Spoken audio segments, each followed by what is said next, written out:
Good evening, everyone.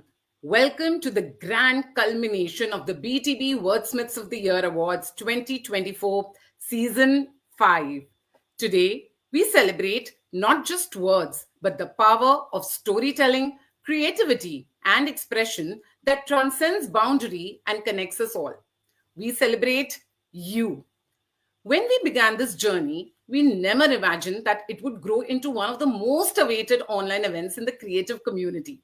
What started as a humble initiative to recognize talent and celebrate the power of words has blossomed into a vibrant platform that inspires, connects, and uplifts writers from across the globe. This incredible growth and success wouldn't have been possible without the unwavering support, enthusiasm, and talent of each of you, our writers, readers, and supporters. We are deeply grateful to everyone.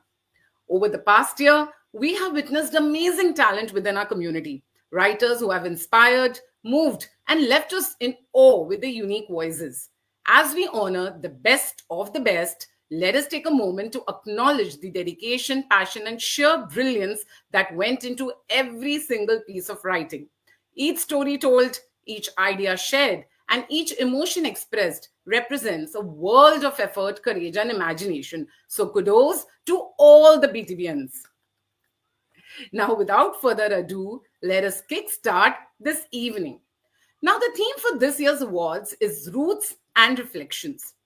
Well, roots signify the essence of who we are, the connections we hold dear, and the foundations that shape us. Reflections allow us to explore these narratives, understanding how they resonate in our everyday lives and inspire the paths we tread. It is about celebrating narratives within us, around us, and about us, right? All right. And now I'm thrilled to actually introduce someone very special to me who will be co anchoring today on this virtual stage for the very first time. Please welcome the bright and talented Renee Dalmia Burnwal, my protege, very proudly, who is just about to turn 10 but already has a passion for storytelling and creativity beyond her years. It's an absolute joy to have her join us today, and I couldn't be more proud to share this moment with her. Renee is full of energy, curiosity, and has a natural way with words. So, I'm getting her on the stream, and truly, it feels like a very exciting emotional moment for me to bring her on the stream for the very first time on our platform. So, here is Renee. Hi, Renee. Hi, Mama. Though I just saw you a few minutes ago. Right. Hi, everyone. I am your host for today, and I am delighted to be here because BTB is just like my sibling. Because my mom spends half the time nurturing it just the way she does for me.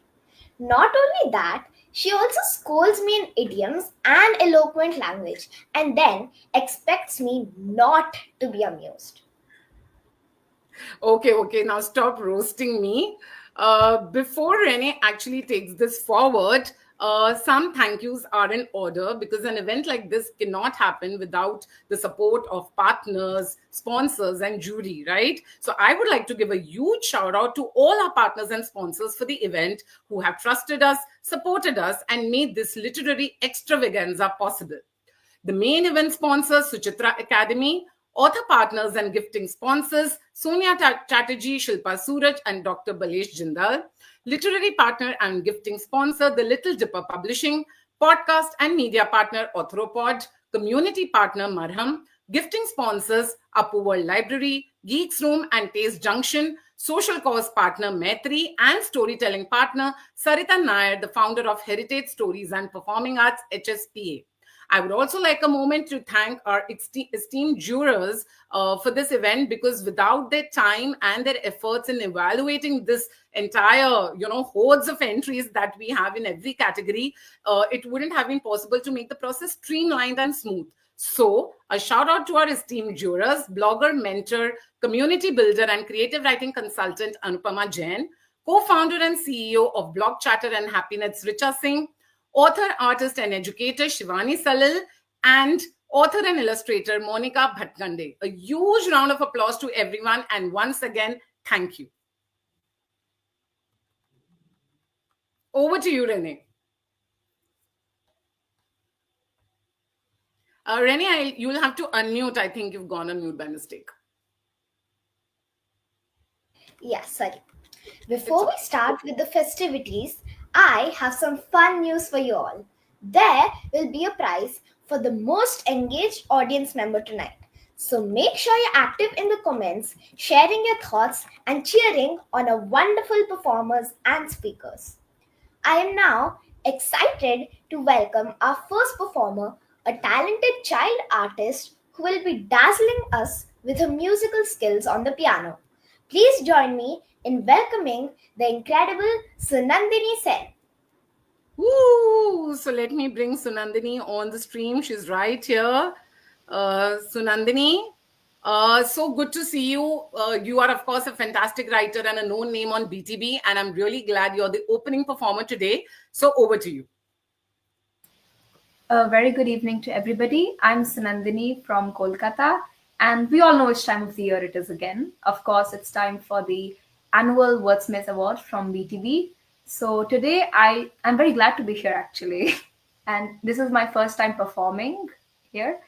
And I should be playing the keyboard today. I should be playing two songs. The first being Gilheria by Jonita Gandhi from the movie Dangal, and the second song being Believer by Imagine Dragons. So, Anupama ma'am, should I begin? Okay, so I Yes, take that yes. as a Please yes. go ahead. Yes. Yeah. Sure.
So that was the first song, and now we move on to the second, which is Believer by Imagine Dragons.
So that was it, and I really hope you all enjoy the rest of your evening. Thank you so Oh my much. God. So, Nandini, 1 minute. Enjoy was an understatement. I just want to let you know that literally, I think this was a virtual stage, but had it been a real stage, I'm sure you would have brought the house down. You are a rock star.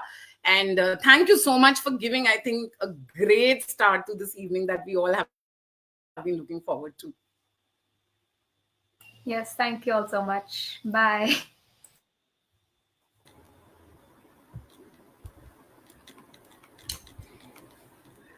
That was indeed a fantastic start to the event. I was literally singing along with the songs. Now it is time for us to show our gratitude to our event sponsor, Suchitra Academy, who are here with us today to talk about the amazing work they are doing and for announcing the first set of awards. Absolutely. I must say that every event needs support, and a fantastic school based out of Hyderabad has come in support of us this year. So I'm very delighted to welcome the head of primary school, Kamlesh Bahukhandi, who is a University of Delhi graduate and holds a diploma in early childhood care and education and primary teachers training. She has experience of over 23 years as a progressive educator. Before joining Suchitra Academy, she worked at ASN International School Delhi and DPS Hyderabad. She believes that every child deserves special care and attention, affection to be able to spread their wings to fly, and that it is the responsibility of teachers to identify the talents, skills, abilities, and interest of the students and nurture them in such a way that each one of them blooms every step of their way. To add to it, she stresses the importance of parents' involvement in their child's lives. This is particularly critical because learning doesn't stop at school. Rather, it should be seen in the continuum. And it is both the teachers and parents who can make it possible by working as collaborators. And I think this is so much in line with the ethos of BTB also, which I feel is why this partnership becomes all the more meaningful for us. So I'm happy to welcome Kamlesh on the stream. Welcome, Kamlesh, to BTB Wordsmiths of the Year Awards 2024. And thank you so much to Suchitra Academy for supporting us this time. Namaste, Ms. Anupama, and thank you for inviting us. So, as Anupama said, given my introduction, I'm Kamlesh, head primary at Suchitra Academy, and the proud member of Suchitra Academy, where excellence and innovation are the heart of everything we do. I'm delighted to share some of our latest achievement from education world. We are ranked ninth for our unwavering commitment to academic excellence and holistic growth in India. We are also ranked second in Telangana and Hyderabad for our leadership and educational innovation and development, and number one in sports education for nurturing athletic talent and promoting students' well being. Apart from the Education World Ranking, we celebrated a significant accomplishment by winning the Great Indian Learning Award 2023 for our innovative practices in international early years curriculum in early years and for the best implementation of project based learning methodology. We are also proud to be Great Place to Work certified school for the fourth consecutive year. Wow. We have published the in-house books focused on LSRW skills, speaking, listening, speaking, reading, and writing. And the cover are designed and crafted by our own talented young students of grades 1 and 2. We also have Dear Time, that is Drop Everything and Read program in our regular feature of our school timetable. And for Suchitra Academy, believing in the uniqueness of every child is important. And Suchitra is a place where learning is not just meaningful, but also joyful. You're right. So that's it about Suchitra. I as you were talking about the achievements and the beliefs, I just felt that of course the school is doing a fantastic job. Firstly, congratulations and kudos on all the Thank you so achievements. much. But I think that is possible only when you do it with a certain intent, which is very much evident in the philosophies. So I would like to play a video of the school as well. I'll just please give me a few seconds to Sure. do that. Yeah.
Wow, that was amazing.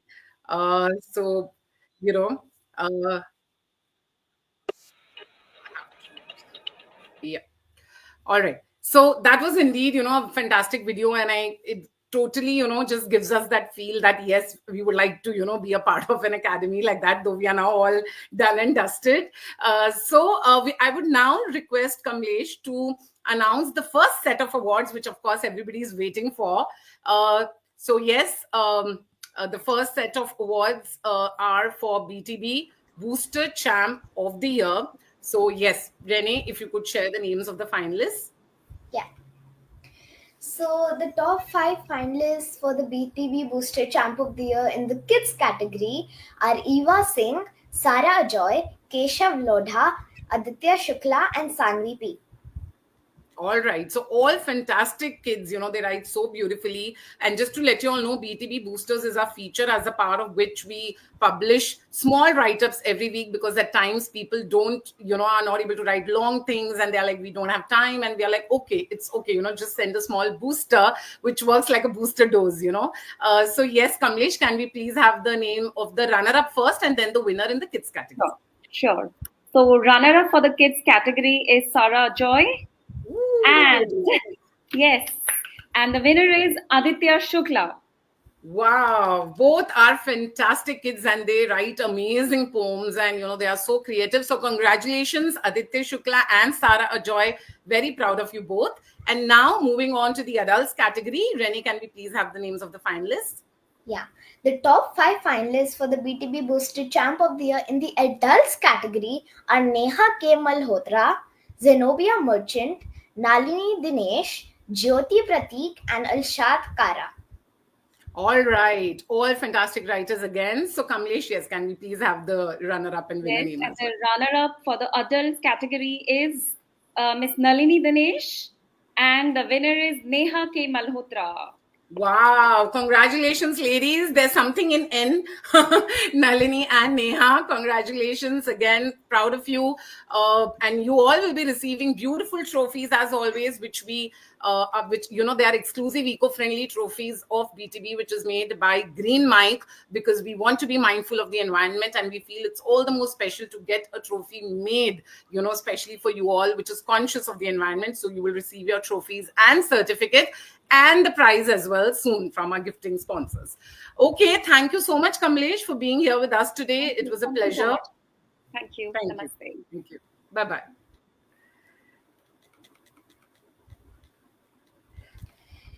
Telling stories is the best way children bond with their parents and grandparents.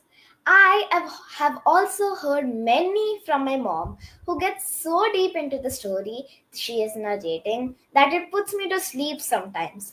Good for her, not for me. Hello, we are in a public domain. Well, Mom, you can add this to your Rene Rocks Mama Shock series. Oh my God, the sass. All right. Anyways, now we move on to one of the most exciting and enriching segments of the evening. Our panel discussion on roots and reflections, the importance of telling stories close to home. In a world full of diverse voices, it's the stories rooted in our own experiences, cultures, and traditions that truly resonate and have the power to inspire change. Our esteemed panelists this evening are incredible authors and storytellers who have dedicated their work to exploring these very themes through their writing.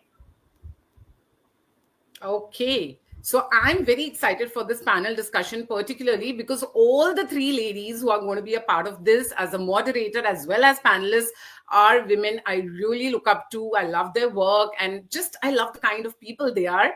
So first up, let me invite our moderator for the panel discussion on the stream, Namrata Sadhwani. Namrata Sadhwani is a multifaceted individual based in Hyderabad, known for her prowess in various fields. An architect, educator, and acclaimed blogger, she's also a devoted mother to twin boys. Namrata's influence extends beyond her roles, as she's been a pivotal figure in advocating for women's rights through organizations like Safety, where she conducts workshops on safe touch for children. Her writing, both online and offline, tackles taboo subjects with finesse, including motherhood, gender bias, and menstruation. Her efforts have earned her prestigious awards like the Best Mom Blogger TAA Awards 2019 and Star Parenting Influencer of the Year DIS Stallion Awards for consecutive years. Her recent recognition as Best Social Gram by Women's Web Orange Flower Awards further solidifies her impact. Namrata's candid insights have reached global platforms, including BBC World Service Radio, where she discussed her experiences during the COVID-19 pandemic. Featured in Official Humans of Hyderabad and recognized by Makers Women India, she continues to inspire and empower. Collaborating with renowned brands and advocating for women's solidarity, Namrata remains a beacon of positivity and empowerment. And above all this, Namrata is one of my closest friends, I made when I started this journey more than a decade, ago. And when we had started blogging, she's definitely one of the most, I would say, credible and, one of the most fun influencers as well that we have on the gram. So do follow her if you're not doing that already. Let me get her on the stream. Hi, Namrata. Welcome to BTB Wordsmiths of the Year Awards 2024. Thank you, thank you. And I don't know if you can see it on the screen, but my face is all red and it's gonna like swell through a little bit. Maybe it'll not fit into the screen anymore because of all the wonderful words that you've shared in my introduction. But thank you. It is truly an honor to be here and to share space with such wonderful women. I'm really looking forward to the discussion. Same here, same here. All right, so now moving on to welcoming our esteemed panelists for the evening. Our first panelist for today is, I think she needs no introduction, Sutapa Basu. Sutapa Basu is a best-selling and award-winning author as well as an educationist, poet, storyteller, and a translator. Her historical novel, The Curse of Nadir Shah, won the Best Fiction Award by Author Awards 2019, instituted by JK Papers and the Times of India. She is the 2016 first prize winner of the Times of India's Write India campaign for Amish Tripathi, while her debut, a psychological thriller, Dangle, was nominated for the Anupam Kher Award for Best Debut English Novel in 2017.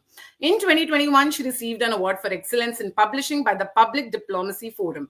She's well known for her best-selling historical fiction, Padmavati the Queen Tells Her Own Story, 2017. Her second historical fiction initiated the Invader series with The Legend of Genghis Khan, 2018, and continued with The Curse of Nadir Shah, 2019.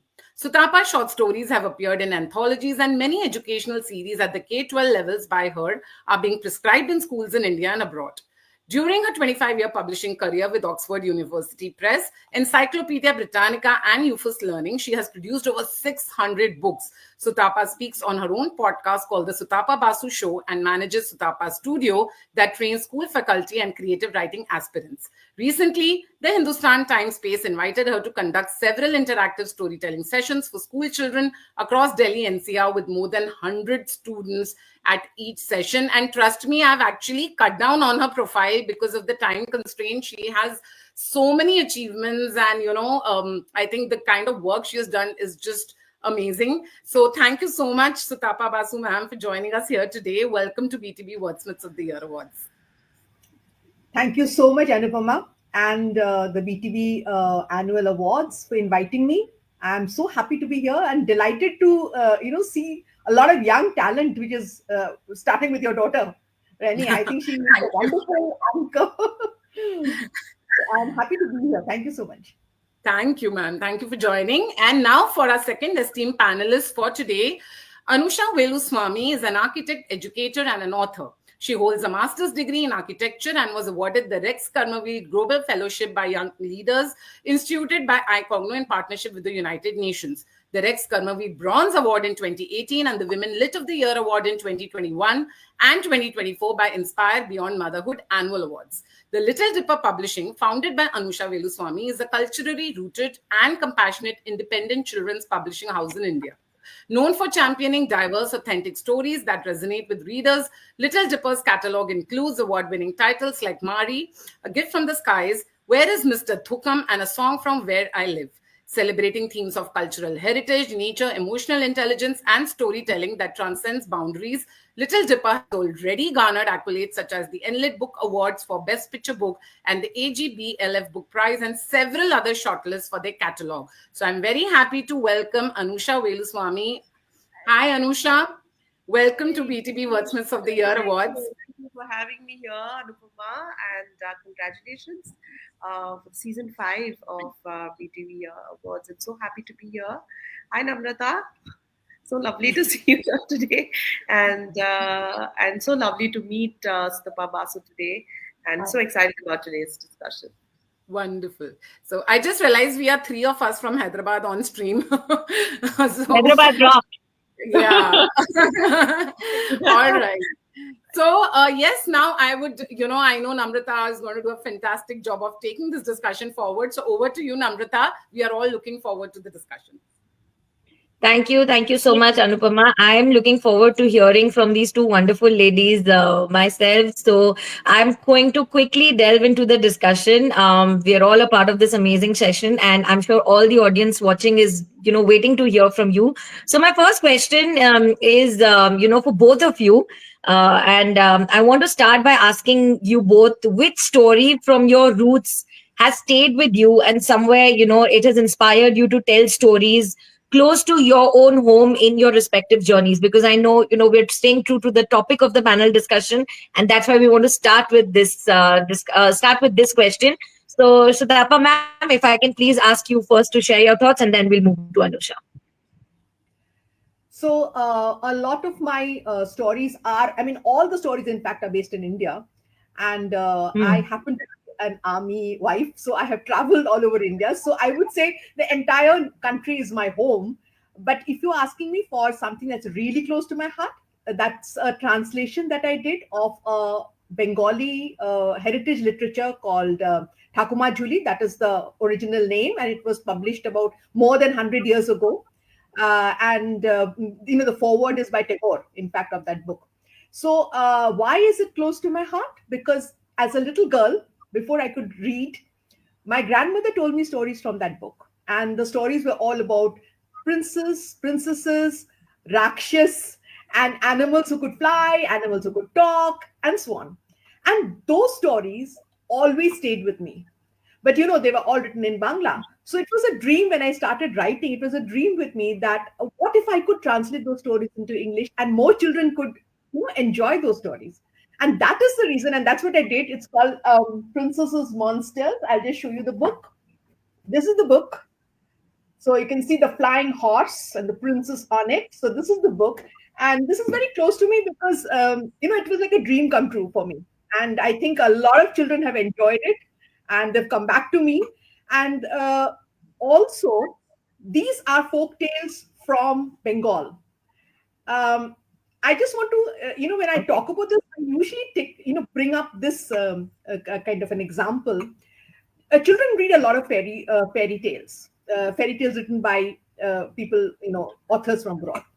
But if you tell a child in India that a princess was beautiful because of her golden hair, it will take them some time to visualize that golden hair and how it made her beautiful. But if you tell a child that this was a princess, she had masses of hair which were as smoky as the monsoon clouds, they would immediately be able to visualize it. They have seen monsoon clouds. So that is the reason stories close to the home are also close to the heart. Right. I'm going to highlight two important points that you've just said over here. First of all, this grandparents' bond of sharing stories with their grandchildren. I think that is so, so precious. And I think it must be carried across generations. Something that I've seen with my own children, the kind of storytelling sessions that they've enjoyed with their sets of grandparents from both sides of the family. I think it's so precious, and it's such a deep part of our culture and, of our Indian roots, I think, and it must carry on. And I'm so happy to, note that you recalled that as one of your starting points. So, that's fantastic. I want to make a point here. You use the word Indian. So I just want to make a point here. I got a mail from a lady who belongs to Bangladesh. Okay. And she's from Canada. So she writes to me that thank you so much for translating Thakuma Chuli into English. Now my grandchildren who can't read Bangla, can't even speak Bangla, can now read it and enjoy the language, which I enjoyed as a little girl. So it's not, so specific to country. I think it's more community. Yes. More community, more culture, I would say. Right, And right. of So course, yes. it's a grandmother who's telling me. So again, the bond between the grandchildren and grandmother. Yeah. Yes, fantastic. And also the point that you mentioned about the cultural context, like you, it's a very simple thing about the golden hair and hair which is as dark as the monsoon clouds. I think that's such a beautiful reference point, and also something which each child would identify with. So thank you so much for sharing your thoughts, ma'am. Anusha, I know how much we've spoken about how deeply rooted we are in our traditions, in our culture, and how that finds a way into your beautiful stories as well. So I'd like you to share your thoughts on this as well. Course, this is, thank you for asking this question, because this is something that I absolutely love talking about with just anyone. And I think very similar to what Sutapa Basu had mentioned, my favorite story was that what my father used to share. It was about his journey. So he and his family came down as refugees from Burma when things got really messy, and they came down sometime during the 1950s. And a lot of these stories were intertwined with his mother, tales about his mother, who's my grandmother, whom none of us have ever met. Like she died very young when she was 41. Like 2 years after they reached India, she passed away. So these stories were not just recollection of memories for him; they were a sort of bridge in understanding his own identity, because there was a flux happening there. He was born and brought up in Burma, but he was still Indian. But now he's in India and he's never felt an Indian ever, sort of, in his entire life. So he was sort of trying to bridge his own understanding of his own identity. And he was, in a way, bridging me to his past, right? So when I have no idea what this past is all about, this great big story of how they were woken up in the night and just asked to board a ship, and then they come and reach this place called Trichy in Tamil Nadu, which is where the camp was set up. Now I can only imagine all these things. I have no idea what it means to be a refugee, what it means to have this sense of disbelonging or belonging. But there's a bridge between me and him, right? These accounts, I felt the weight of his displacement. I felt the weight not just of his displacement, but I felt the weight of his belonging. I felt the weight of the sort of resilience that comes along when you're pushed into survival mode. And I love these sort of stories about his mother, my grandmother. She was this sort of very resourceful kind of a woman, very kind, the sort of the kindest woman on the block anybody would meet, and this quiet strength that she had. Um, See, all of these helped me understand, I think, helped me to see that most of the times, very ordinary people lived extraordinary lives. And, sort of, I think that was my starting point. That was my inspiration of what are all these stories that are just hidden behind these so called ordinary people, but they're extraordinary lives, right? So I think that was my starting point too. The stories that my father so generously used to always share with me. And then, there's a power. Research affirms that there is power in intergenerational storytelling. There's, to quote a study by psychologists Robin Fibush and Marshall Duke, shows that children who know their family narratives, who understand their roots and the struggles and the triumphs, they develop a sense of stronger identity, which is very crucial, especially I think in this current world scenario.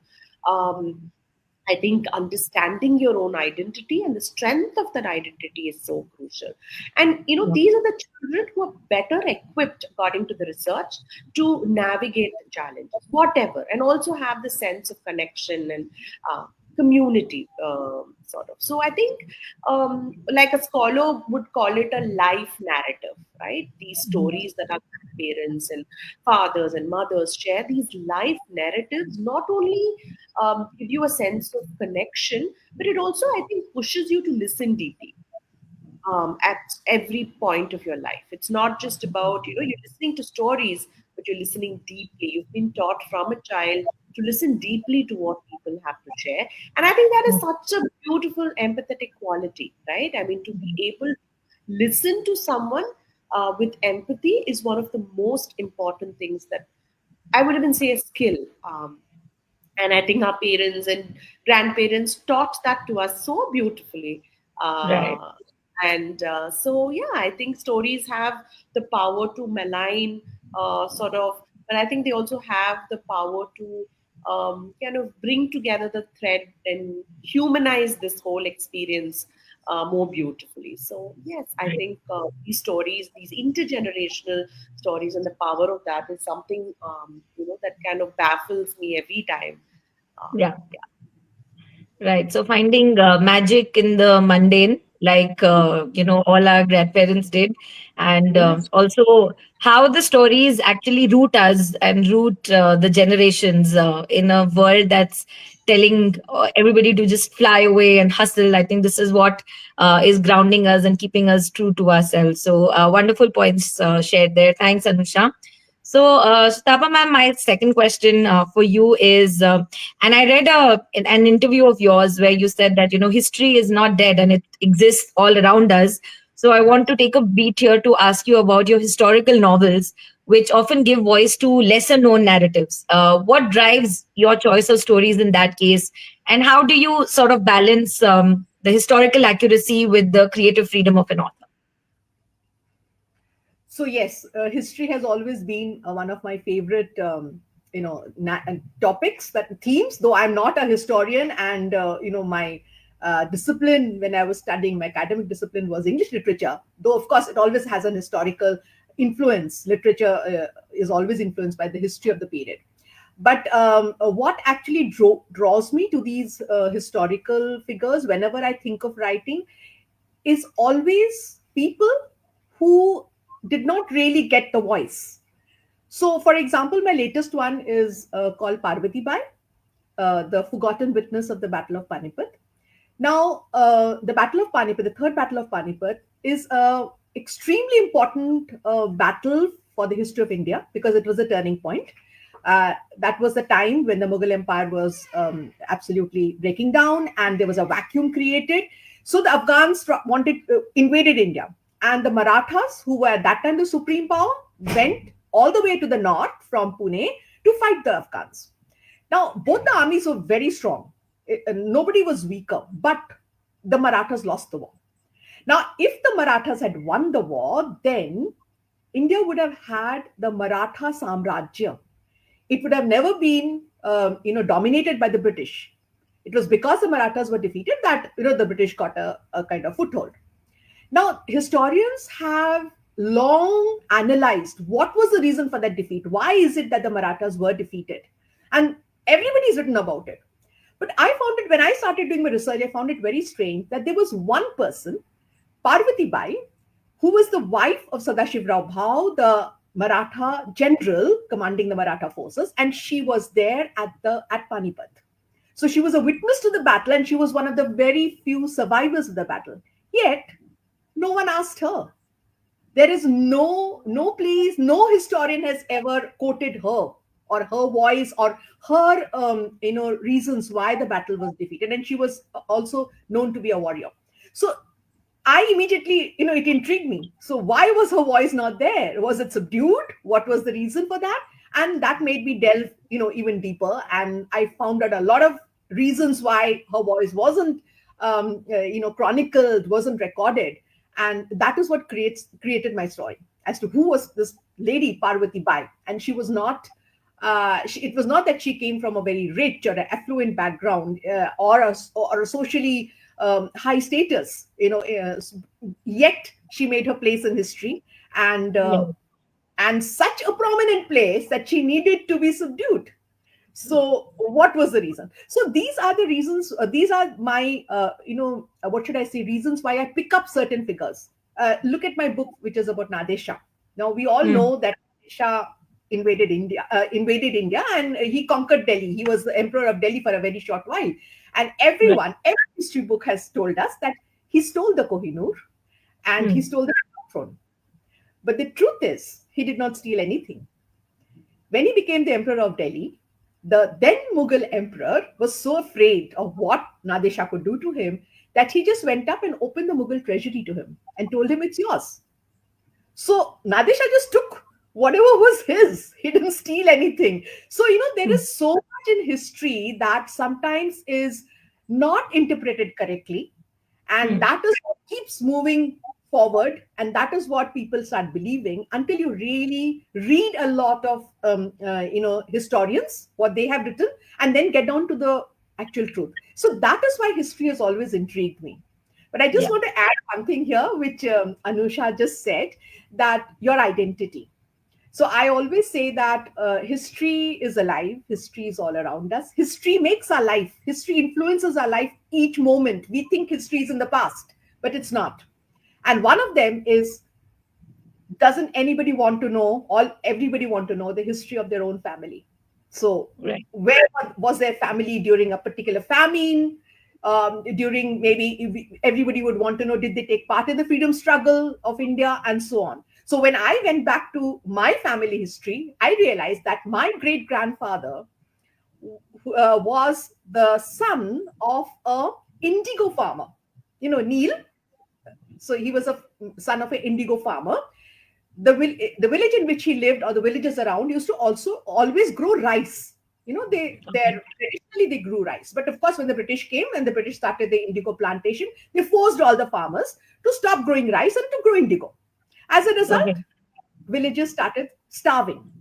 And then there was this, his father, my great grandfather's father, was so weak that he could not go to the plantation, and the British supervisor came on his horse and he whipped this man, this poor weak man. And his 16-year-old son, my great grandfather, was so angry, he picked up a stone and he hit the British man, and this man falls down and is injured.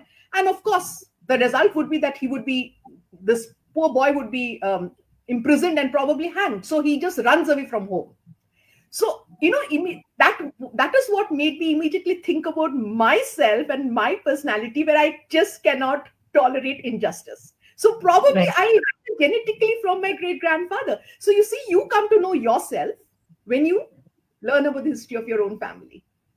Right. I agree. Yeah. Important. Wonderful points, and I think it is these are the narratives which make which make history so interesting, and I think it's also a wonderful tool to sort of make history more interesting for kids and for youngsters learning about history everywhere. Because the minute I think you tie it in with the personal narrative, it just becomes that much more interesting, and people are more intrigued by it and want to know about it more. So thank you so much for sharing your short, your thoughts on that. So, Anusha, my next question to you is about Little Dipper's books, which I have read and loved, absolutely loved. So, the books celebrate themes like nature and emotional intelligence. So, how do you decide, which stories are the ones which will really resonate with children today? Right. So, yes, so Little Dipper's publishing's stories are sort of, we have these pillars that we like to lean on, stories that inspire compassion, stories that are rooted in one's own identity. And so these are the things we sort of lean on when we pick a story or we want to take the story out to the world. But if you also look at these stories, they have very timeless and universal emotions. Emotions are always universal, right? I mean, when Sutapa Basu spoke about her great grandfather, we all felt it. We felt the injustice. And when she said, "Oh, that's probably why I am not, I am, very averse to injustice, and I kind of speak up." You felt it. Each one of us would have felt that, right? So because the emotions are always very, very universal. And if you take a book, Maria Gift. I wish I had it around me, but anyway, so a book, Maria Gift from the Skies, it's a picture book, and it talks about how a little girl who, sort of their village is undergoing a patch of drought, and how the entire village comes together and they sort of dance and, show gratitude rather than sitting and sulking in a corner saying that there are no rains. Now, there is an invitation for the children here to say that maybe gratitude, showing gratefulness at a point when everything seems to be lost, is a way of to take things ahead and to kind of stay together as a community. So I think these narratives also spark important conversations for children, because I had a very interesting, so when I had gone to do a storytelling session of this particular story, Maria Gift from the Skies, and I'm telling the story, this is a story which is set in the village, but I'm telling the story to children from very uber urban cities. Okay, so these children have not visited a village ever before, and so when I said that, Kanmani, who is the little girl in the story, she's very sad that all her friends and relatives would have to leave the village because the droughts getting really harder for them to sort of stay there and survive. So these children asked me questions like, "Oh, so why can't we get a helicopter and shift all of them out together, or supply food for them, or why can't we Swiggy food? Why can't we Uber food to these families?" So these were the questions the children were asking me. Whereas when I said the same story at the Madurai Literature Festival in Madurai, where most of the children sort of still visit their parents in villages, and it's a very town-like place, and it's not really a city or an urban setup. They were able to really see themselves. They understood what a drought is and what that does to their family, and so this is extremely important. Stories as windows and stories as mirrors. Stories where I am able to see, you know, another culture, another community, and then learn from it, and then also see myself there on that book and say that, wow, you feel so validated. You feel seen. So Right. I so, and even in Where is Mr. Tukam? It's a story about two little girls where the little one has lost her sleep and the older sister helps her sort of find where the sleep has gone. It's supposed to be just a funny little story of two sisters bantering about in the night and all of that. But then that's also a story about sibling bonding. It's a story about standing up for Oh, yes. for yourself and for your loved ones. Where the little one is so anxious and then the other one is trying to sort of hold space for her in her own way, even though the older sister is just 8 and the younger sister is probably 5. So these emotions, I think anybody would sort of relate with. I mean, emotions are very universal. And I'd love No. to share this little anecdote about this. My first book was called Mama's White Stone Mookutti, which is in Tamil, it's called No Spin. And my sister teaches she lives in Melbourne and she teaches there. So she had read the story to kindergartners, and this one child, she finished the story and all of that. And about 3 to 4 months later, they were all playing with glitter in art class, and then this child takes a glitter and puts on his nose and comes running to my sister and says, Priya, look, Mookutti, Mookutti. So this is a child who lives in Melbourne, who's from a Southeast Asian country, who has no idea about what a Mookutti is, and he's probably just heard it for the first time in his life from that story. And but I think children are just so beautiful and so open. It's I think To us them. adults, yeah, they're very open. They don't. I mean, it's the most natural thing for them to say that, to see diversity and appreciate it. It's very natural for children. I think Right, it's us right. adults who sort of put them into boxes, kind of gatekeep books away from them, tell them what they should hear, what they shouldn't hear, and all of that. So, and another thing is we also encourage own voices when the story is told from your own Perspective. experiences. It automatically is just so charming, so much more charming, and so much more authentic. It just sort of reaches out like a warm hug. So yeah, these are some things we sort of lean into when we pick stories. I think it's all about making the connections, as you say, through the art of story writing, through the art of story telling, and also writing books. I think it's all about making the connections and how well you're able to do that. Right. All right. So my next question is for both of you, and in the interest of time, I would request both of you to keep it a little briefer because we've got the rest of the program as well. So my this question is for both of you, and I'd like to ask you: is have you ever faced any resistance or challenges in promoting stories which are sort of closer to home? And how did you navigate those moments? Because the reason we're asking you this question is that at BTB, although we love authors and stories from our land, but we also come across biases from time to time, where foreign literature, which of course is absolutely brilliant, it is generally considered superior and gets sort of more hype.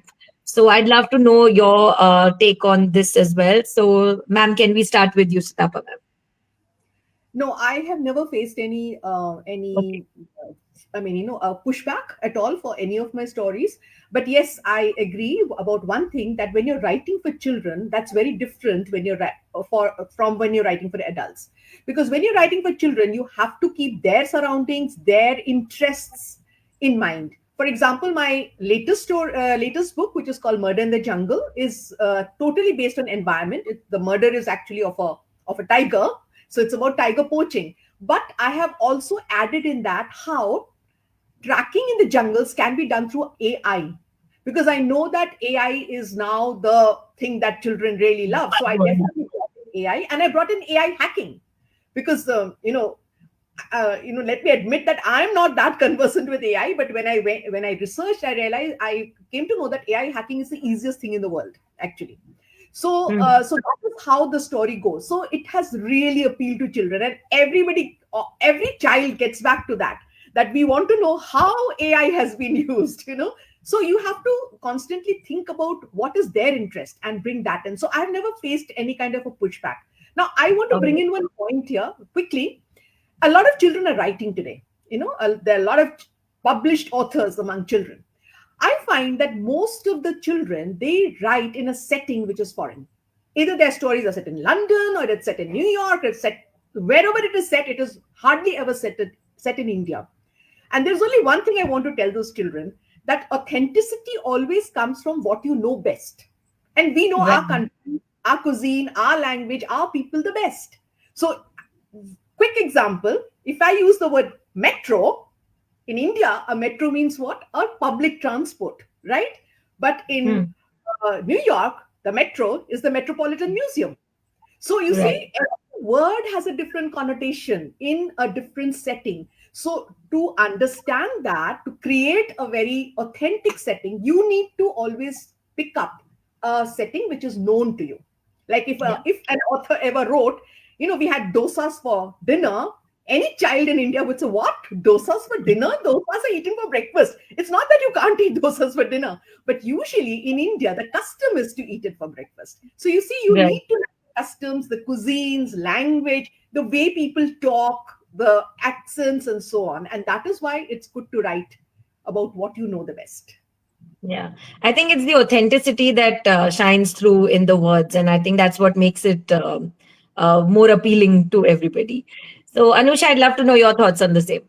I think this question or this answer should kind of be served sort of to parents and educators and people who choose and or rather gatekeep books for children. I think, like I already said, literature has the power to serve as both mirrors as well as windows, and I think all educators and parents need to understand that. And sort of seeing oneself in a story is very deeply validating. I've had children write to me, come and hug me and say, "Oh my God, the spread where all of them are dancing as a community together and Mari a gift from the skies. I can see my chitti or my aunt, my atte, my pedamma in that spread." And that's deeply validating, especially for children, because they're just building their sense of belonging. And your Right. voice matters, and your culture is beautiful, and your story is worth sharing. And these are the things we need to be telling children. Of course, I mean, we all grew up with a steady dose of Enid Blyton and Nancy Drew, all of that. But and we still deal a lot with um, issues of whether it is body image issues or identity issues. We're still dealing with it at 40 plus. We are still sitting, I'm still sitting and dealing with it. And I also feel it's a lot to do with the fact that I was never seen in the books I was read or I read or in the movies I watched. So it's extremely, extremely important. I don't say that don't, I read a lot of, I read 90% of my books I read that are from authors outside of India, but I do have a steady dose of at least 10 to 15% of books that I reach out written by Indian authors, whether it's picture books or young adult fiction or for adults. I just want to take this opportunity and urge everybody to reach out for Indian authors because I think the impact it's going to have in you is very, very beautiful and worth it. Yeah. I think it's the representation that matters. We all want to see ourselves in the books that we read. Our kids want to see themselves in the stories that they read. So I think that's the most important thing that as parents, as educators, we really need to adhere to, that our children see themselves in the books and take a lesson out of them. So thank you so much for sharing your thoughts. And my final question to both of you is in one sentence, I'd like you to please give some advice to the aspiring authors and storytellers about staying authentic while trying to reach a wider audience. So, what would be your advice for them? Sutapa ma'am, we'll start with you. Keep reading because reading and writing goes together. Absolutely. Write what you know best. So if your favorite genre is thrillers, Right. write a thriller because you know exactly the process that a thriller takes. Don't try to Right. write something which you haven't read too much. That is the last one. And the final thing is that just keep writing for yourself first, then for the people around you. So write a story in which you can find your identity, your voice, and then write for others. Fantastic. Those are some lovely words, and I love how you said, stay authentic. I think that's the wonderful thought that we all should believe in. I think in every aspect of life, right? I mean, writing, of course, but also in every other aspect of life. So, thank you for sharing those thoughts, ma'am. Anusha, over to you. Yes, I love that she mentioned keep reading. I Yes. think always it's a lifelong thing, and at some point you do transition from a reader into a writer. It's very organic. It will happen. I love that she put that out there and such a beautiful reminder. For me, I think we're all stories. We are each one of us are stories. Each one is unique, deserving stories. We deserve to be celebrated and read and only you can tell your own story. And so just go tell it boldly and without fear. Just and because only you can do that. So I would say go ahead and do that without any fear. Yeah. Fantastic. Thank you so much for sharing those thoughts, Anusha. Be you and share your story boldly. I think that's beautiful. And I've really enjoyed talking to both of you. And I'm taking away so much from this conversation, and I'm sure our listeners are as well. So over to you, Anupama, and let's take this forward. Yeah. So, firstly, thank you so much, Namrata, for that fantastic moderation. And Anusha and Sutapa, ma'am, your insights were truly brilliant. And I want to share one comment before we get on with the award announcements.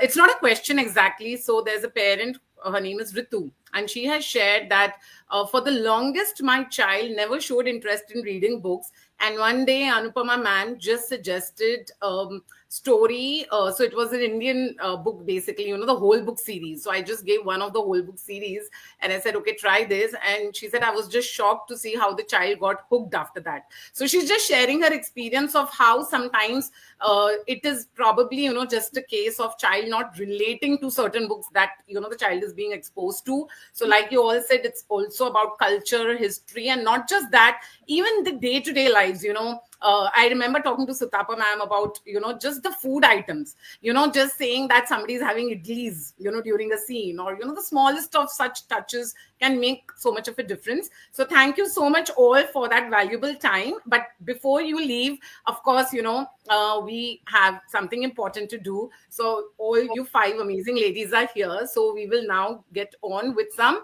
key award announcements. First up, of course, is one category that I was sure that if Namrata is on stream, she has to do the honors, because I feel she is truly one of the best influencers and micro bloggers we have, online. So Namrata will be announcing the winners in the best micro blogger of the year category. Renee, can we have the names of the finalists, please? Yeah. The top 5 finalists for the best micro blogger of the year are Avni Katakkar, Lalitha Ramanathan, Aishwarya Lakshmi, Debashri Basak, and Preeti Warrior. Great, amazing writers, all of them. So Namrata, can we have the name of the runner-up first and then the winner? Yes, and thank you, Anupama, again for your kind words. I'm truly honored to announce the best microblogger of the year. The runner-up is Avni Katakkar. Congratulations. And the winner is Aishwarya Lakshmi. Many, many congratulations. And I hope this award brings as much big a smile to your face as it has brought to mine while announcing it. Amazing. Yes, we can see that, Namrata's broad smile here. So yes, congratulations, Aishwarya Lakshmi and Avni Katakkar, both fabulous writers. I'm really happy for both of you.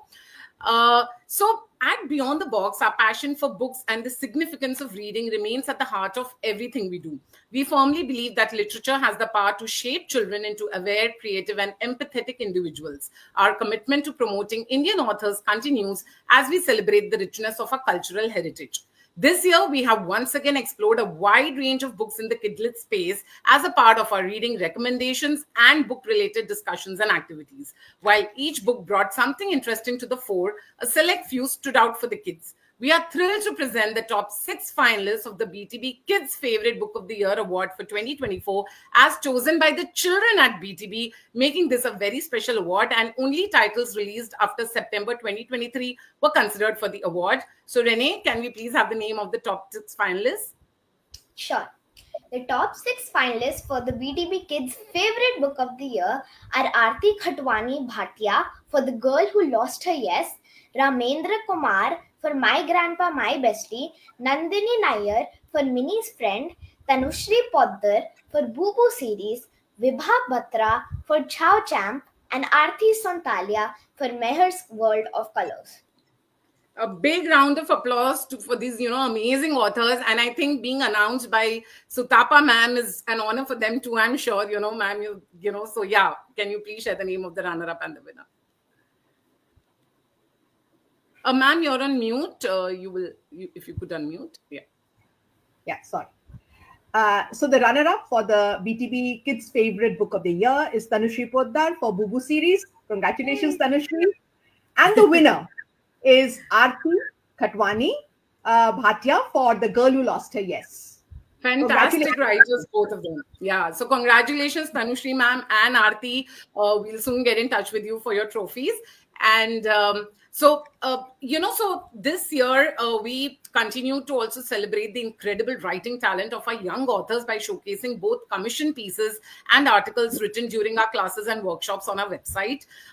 So Renee, can we have the names of the finalists in the, best article of the year category? Yeah, sure. The top 5 finalists for the best article of the year are Adhira Magesh, Ethan Gonsalves, Alankrita Ahuja, Shranya Goyal, and Neil Kabra. Great articles written by all these kids. Kudos, kids. And yes, ma'am, can we have the names of the runner-up and the winner? So the runner-up for best article of the year in the kids category is Alankrita Ahuja for Australia, A Heaven of Tradition. Congratulations, Alankrita. And the winner is Shranya Goel for From Reluctance to Passion, My Journey with Writing. Wow. Wow. I mean, kids writing. Congratulations. Yeah, it's actually a brilliant piece, the piece that Shranya, so many people just love the honesty of it. So I'm really happy for Shranya and Alankrita, who gave us a great, tour of Australia just through her words. Congratulations, both Shranya and Alankrita. I'm proud of both of you. Yes, we'll move on with the next couple of awards that Anusha will be announcing. Yes, Renee. This year, we showcase several brilliant book reviews written by children on our website and during workshops. The insights and analysis from these young reviewers are truly remarkable, reflecting sharp perception, clarity, and objectivity. The top 5 finalists for the Best Book Review of the Year Kids category are Navya Mathur, Mannat Ahuja, Vinisha Nainani, and Vidya Rao. Yeah. So, yes, Anusha, can you please announce the runner-up and the winner in the Best Book Review of the Year Sure. category? Thank you, Anupama. Thank you, Renee. I'm your fan. Okay, so that's Oh my how God. much I love what you're doing. Congratulations, and just keep doing whatever you're doing so beautifully and fearlessly. Thank you, Anupama, again for having us here, and it's my joy to announce the runner-up for the best book review of the year, the children's category, is Manat Ahuja for Boo Boo series, and the winner for the same category is Vinisha Nainani for Teenage to Garden. Wow. Fantastic news. Congratulations, Vinisha and Mannat, and keep reviewing, keep reading. And, it's really nice to see kids not just reading books, but, having such a wonderful opinion about them. And this year, we introduced a new category for adults, the Best Book Reviewer of the Year award, which was created to celebrate our community's deep love for books. It was an incredibly competitive category, trust me, because we had like 45 excellent nominations pouring in, showcasing remarkable thought and analysis from our talented reviewers. Our jury had the challenging task of narrowing down these outstanding entries, and after much deliberation, they decided to select the top 10 finalists instead of the initially planned top 5 due to the overwhelming response. The top 10 finalists in the Best Book Reviewer of the Year Adults category are Namrata Sadhwani, Aparna Prabhu, Sameer Gudhate, Vidya Sanath, Siddhant Agarwal, Monica Singh, Srivalli Rekha, Shirin Shahab, Divya Venkateshwaran, and Chandra Sandeep.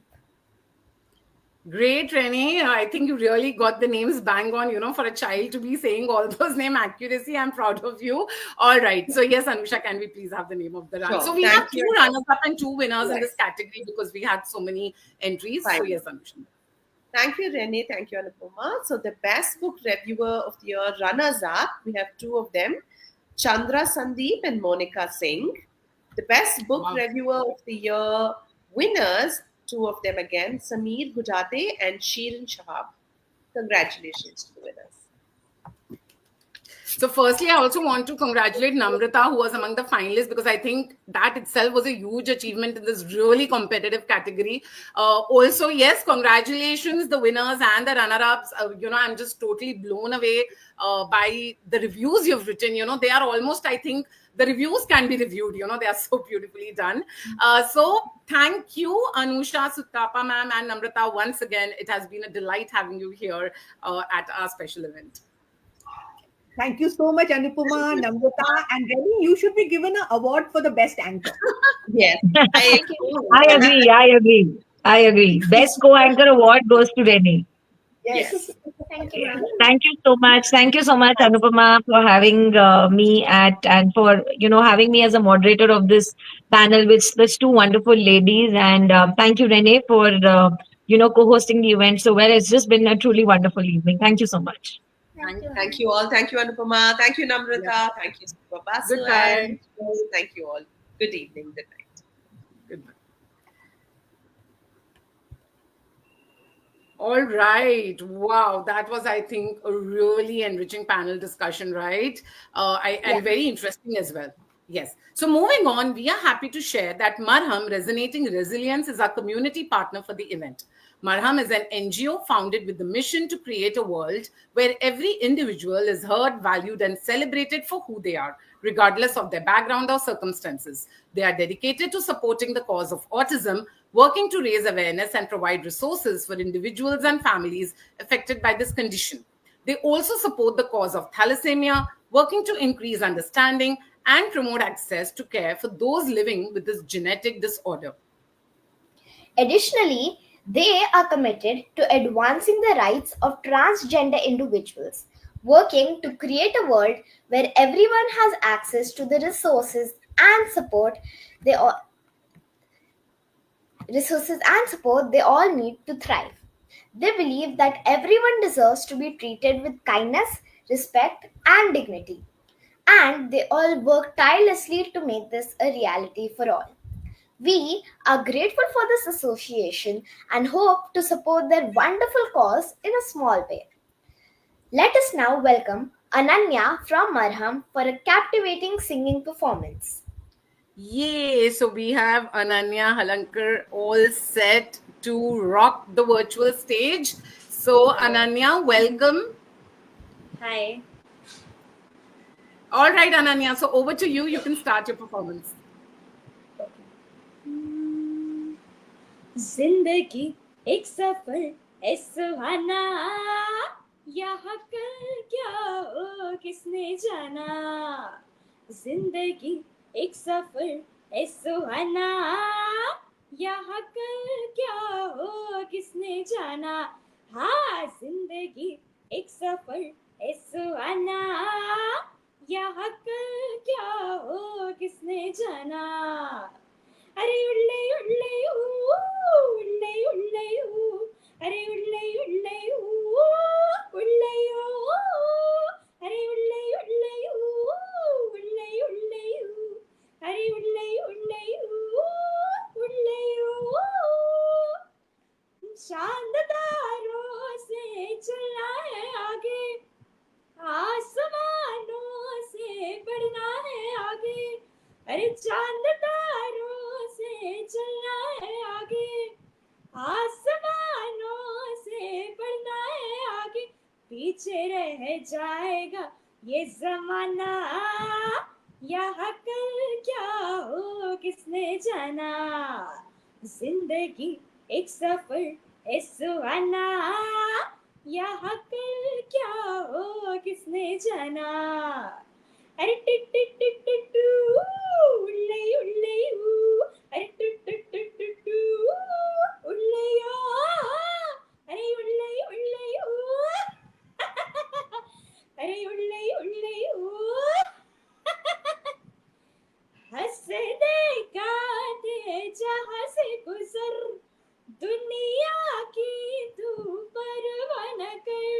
अरे हंस दे गाते जहाँ से गुजर, दुनिया की तू परवाह न कर। मुस्कुराते हुए दिन बिताना, यहाँ कल क्या हो किसने जाना। जिंदगी एक सफर है सुहाना, यहाँ कल क्या हो किसने जाना। अरे टिट टिट टिट टिट टू अरे टिट टिट टिट टिट टू अरे उल्ले उल्ले अरे उल्ले उल्ले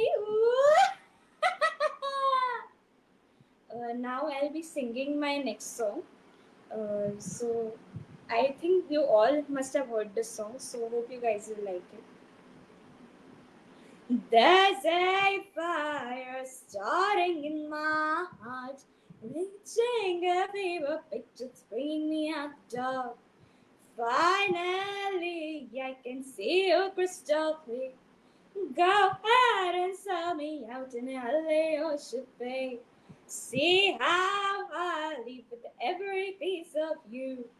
Don't underestimate the things that I'll do. The scars of your love remind me of us. They keep me thinking that we almost had it all. The scars of your love, they leave me breathless. I can't help feeling we could have had it all. Rolling in the deep, you have my heart inside your hand, but you played it to the beat. We could have had it all. Rolling in the deep,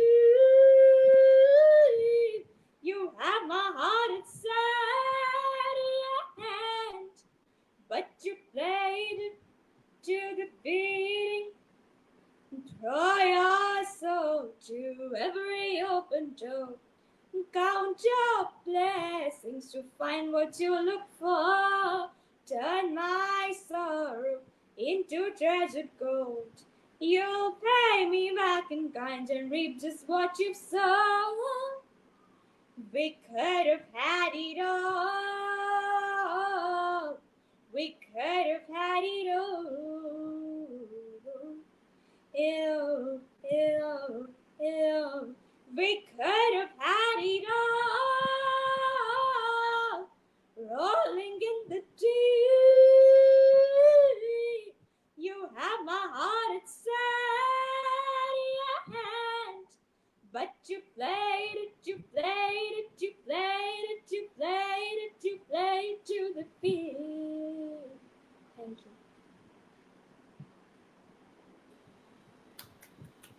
Wow, Ananya, I am mind blown. And trust me, everybody I could see, there are people in the back stream, they had a huge smile on their face. You made everybody sway. And trust me, you reminded me of Sunidhi Chauhan. Like, I don't know, because I'm a huge, huge fan of the way she performs. You are just a rock star. Thank you so much for doing this for us today. Thank you so much for having me. Thank you. Goodbye, Ananya. Bye. Oh my God, I'm still I felt I was almost crying out of happiness. She was that good. Just, I couldn't sit, as she was performing. Right, Renee? Yeah, she was awesome. Yes. So now it's time to say goodbye to Renee as my co-anchor as we move on to our next segment of the awards with my second co-anchor for the evening. Renee, you were brilliant and I'm definitely a proud mom today. I think I can take a moment to become the mom and not the founder of BTB. So I hope you enjoyed as well. Yeah, and you said you were proud, so remember, you owe me a chocolate, the big ones. Word. Yeah. Okay, fine. So goodbye. Bye. See you in the other room. I'm coming. Oh my God. Okay. Bye. Bye. So, yeah, that was Renee. And now I am excited to welcome my next co anchor for the evening to take this event forward. She is, again, I think a name synonymous with Beyond the Box. Everybody knows her for the fantastic work she does on this platform in various capacities. And she also won an award. Okay, your screen time is over. Okay, she was really serious about seeing me in the other room. All right. So yes. So I was saying that she won an award yesterday also, a special award for BTB Record Breaker of the Year, a really dedicated girl who reminds me so much of my own self, to how I was as a teen, always wanting to do so much, learning so much. She's exactly like that. So here I welcome Prisha Ambi, my next co-anchor for the evening on the stream. Hi, Prisha. Welcome. I'm thrilled to be here today to celebrate the outstanding achievements of our fellow BTVians. It's an honor to be a part of this special occasion where we recognize everyone's hard work and passion. Great. This year, some wonderful authors from the community came forward and supported our endeavor by sponsoring the prizes across various categories. To all the amazing authors who have stood by us, sponsored prizes, and have been a part of this journey, thank you for your kindness and unwavering support. You have once again shown the power of the writing community and its incredible spirit of collaboration. It is my pleasure to welcome our author partner and gifting sponsor, Shilpa Suraj, on the stream. A published hybrid author, Shilpa Suraj's books have consistently hit both the hot new releases and bestseller lists on Amazon. Over the years, she has been published by Harlequin India, Mills and Boone, Juggernaut, Rupa Publications, Storytel, and Om Publications, amongst others. Her novel, Wrong, was published by Rupa Publications in December 2022 to rave reviews. She was also part of the flipped anthology by HarperCollins and had an audiobook, Insta Ready, released with Storytel. She has a young adult novel, Hey Kitty, that was released in September 2024 with Om Publications. She has had several blockbuster romance releases on Amazon, the Dynasty Rebel series being the largest success of them all. She is, amongst others, currently working on Frazzled and Fabulous, a humorous true to life parenting story that is a part memoir and part non fiction. An avid reader with a passion for creative writing and storytelling, saw her participating in writing competitions at school and dabbling in copywriting for an ad agency as a teenager. 20 years in the corporate space, including a stint in the corporate communications for Google India and a spell at entrepreneurship, all hold her in a good stead for her multiple current roles of author, mother, and director of human resources and public relations at Urban Zen, an architecture and interior design firm. We thank her for the association. So here I welcome Shilpa, looking absolutely wonderful on the stream. Welcome to BTB Wordsmiths of the Year Award, Shilpa. Thank you for having me. Hi, Anupama. Hi, Prisha. You speak so well. And I must tell you, Prisha has also read Hey Kitty, so she'll be Okay. sharing her thoughts on it too. But before that, Shilpa, firstly, I want to thank you, for supporting the event this year as the author partner and the gifting sponsor. It's, always wonderful to have the support of the community. So what is Hey Kitty all about? We would like you to maybe speak about what the readers can expect from this book. So, Hey Kitty actually tackles some very tricky themes, right? It also talks about the kind of peer pressure that children face nowadays. Peer pressure Right, we all faced. We faced it growing up too. But I think the children nowadays have it a lot harder because they're dealing with it online and offline, which we never right, had to contend with. So there's that. Then there's the concept of how families, the definition of families is changing.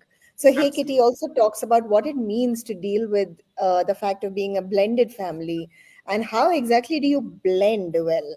I mean, is that putting everyone into a blender and turning it on high, or It isn't that easy. yeah, right? It's hard. No matter how maturely you want to approach it, it's a difficult Right. transition to make. But, and of course, in Hey Kitty, no one's approaching it maturely. That's a different matter. But that's what Hey Kitty is all about. It's talking about the lives we live today, the lives our children are living today.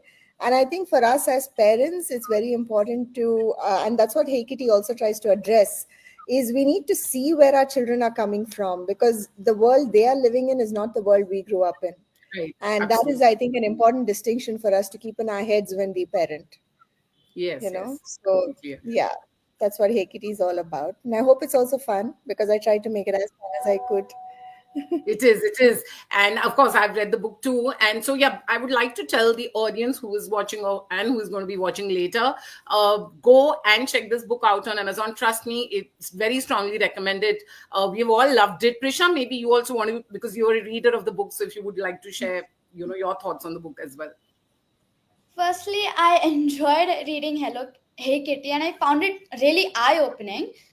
Shilpa ma'am's storytelling with relatable characters struck a chord from nostalgia and laughter, and the book's exploration of family dynamics resonated with me and reminded me of my own family, and that sometimes all we need is a little bit of acceptance and understanding. Is a lovely reminder of the beauty of imperfections and what binds us together. Prisha, Absolutely. I'm a fan of Uh, how wonderfully you speak and how articulate you are. Thank you. Oh, she is. She is one of those really really like a lot of adult writers tell me that Yeah. we sometimes can't make out that it's such a young Yeah. kid writing. So she's amazing. And one more thing I want you to talk about, Shipa, before you actually go on to announcing the awards. Uh, how has the response been like so far, because it's been a while the book has released? So do you think that the intent with which you would come out with this book, of course it is fun and entertaining, but there's also a larger purpose, so do you see that it's being perceived in that light? So I actually wrote this book because I wanted children to realize that they're not alone in what they're struggling with, right? So I Right, think a lot of us, especially in today's day and age, feel very isolated in our lives, especially the right. kids as well. I mean, you may be in the middle of a crowd, but you still have this little bubble of isolation around you. Absolutely. And so when I wrote Hey Kitty, it was to say that, you know what, this can happen to you or me. It's not only happening only to you, it's happening to everyone around you. It's just that no one's talking about it. But Totally. strangely, I have been inundated with messages and replies from parents saying, you know what, we love this book because this is helping us deal with our teenagers in a whole new light. And I have to be very honest and say the parents were never my intended audience. I mean, it was a young adult novel. It was meant for this 13 to 18 age group. But it seems to have resonated with parents who've read it and said, on this side of it, when we stand, we're only like, oh my God, they're sulking again. Oh my God, they're rolling their eyes again. Oh my God, they're slamming their bedroom doors again. But we haven't thought about what they are going through on that side of it. And the book has been eye-opening from that aspect. So it's found a whole new audience, which I didn't anticipate. And that I think is wonderful, honestly. Yeah, I agree completely. That's fantastic. So we wish, all the best to you, Shilpa, and I hope Thank more and you. more people read the book. And at BTB also, just to let you all know, there'll be two teenagers, who will be receiving, among the winners, who will be receiving a copy of this book. And we would love to share their reviews as well on the platform. And all of you else also, please do check it out. So Prisha, yes, we can now take this forward for the awards announcement.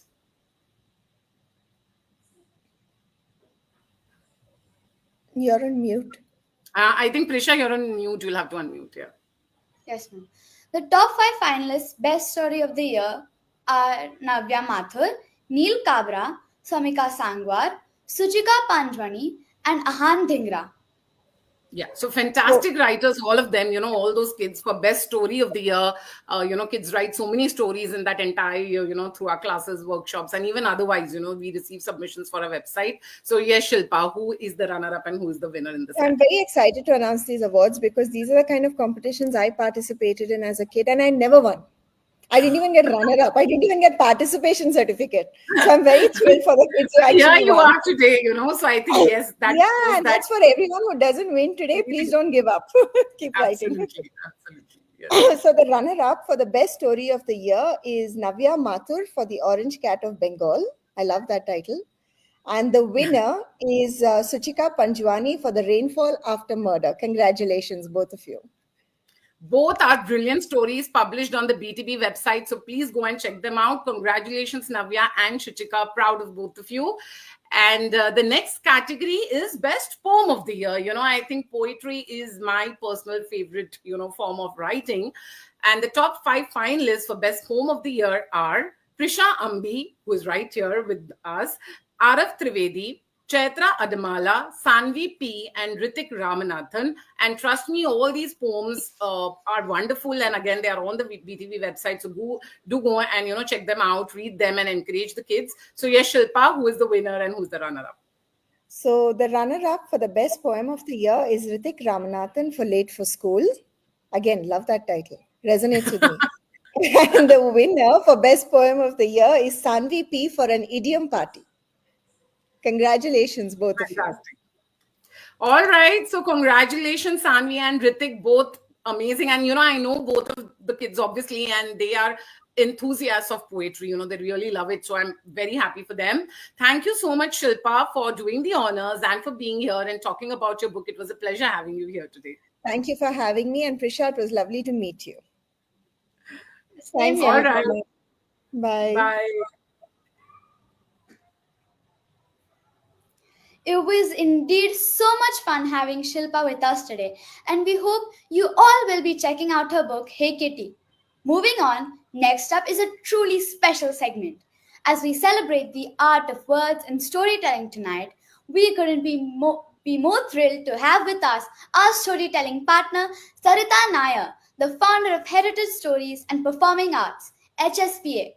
Sarita ma'am will grace us tonight with her storytelling act, Ghar Wapsi, The Homecoming. This beautifully crafted performance ties perfectly with the event's theme, Roots and Reflections, emphasizing the importance of stories close to home and to our hearts. Under Sarita's leadership, HSPA has become a beacon of cultural celebration, blending heritage and performing arts to inspire and connect. The 3 pillars of HSPA beautifully encapsulate this mission. 1. Celebrate. Honoring India's independence through Itihas Ke Panno Se, a live storytelling platform featuring unsung heroes. 2. Share. Pratibim. Sharing stories through Indian performing arts, inspiring reflection. And 3. Conserve. Urban heritage conservations. Preserving heritage with individuals who incorporate tradition into their lives. Let's give a warm welcome to Sarita Nair. So, Sarita is going to be coming on the stream very soon.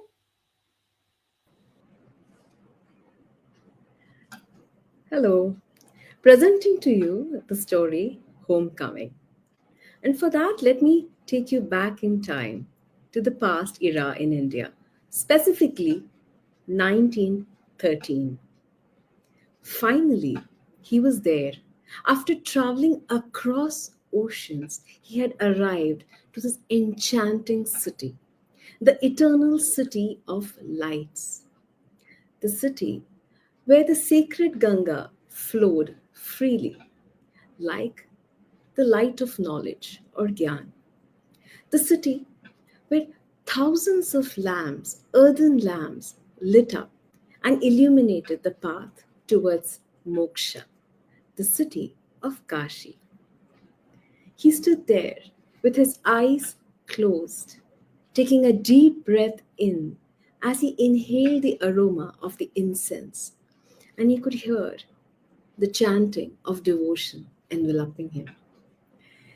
He wandered on those narrow by lanes of Kashi, and suddenly he stopped in his tracks. For there, before him, his eyes, his gaze locked on a beautiful face, the face of a woman as full as the full moon. Her ears were studded with exquisite jewelry. She had adorned the best of Banarasi silk, and in her left hand she held a vessel studded with jewels.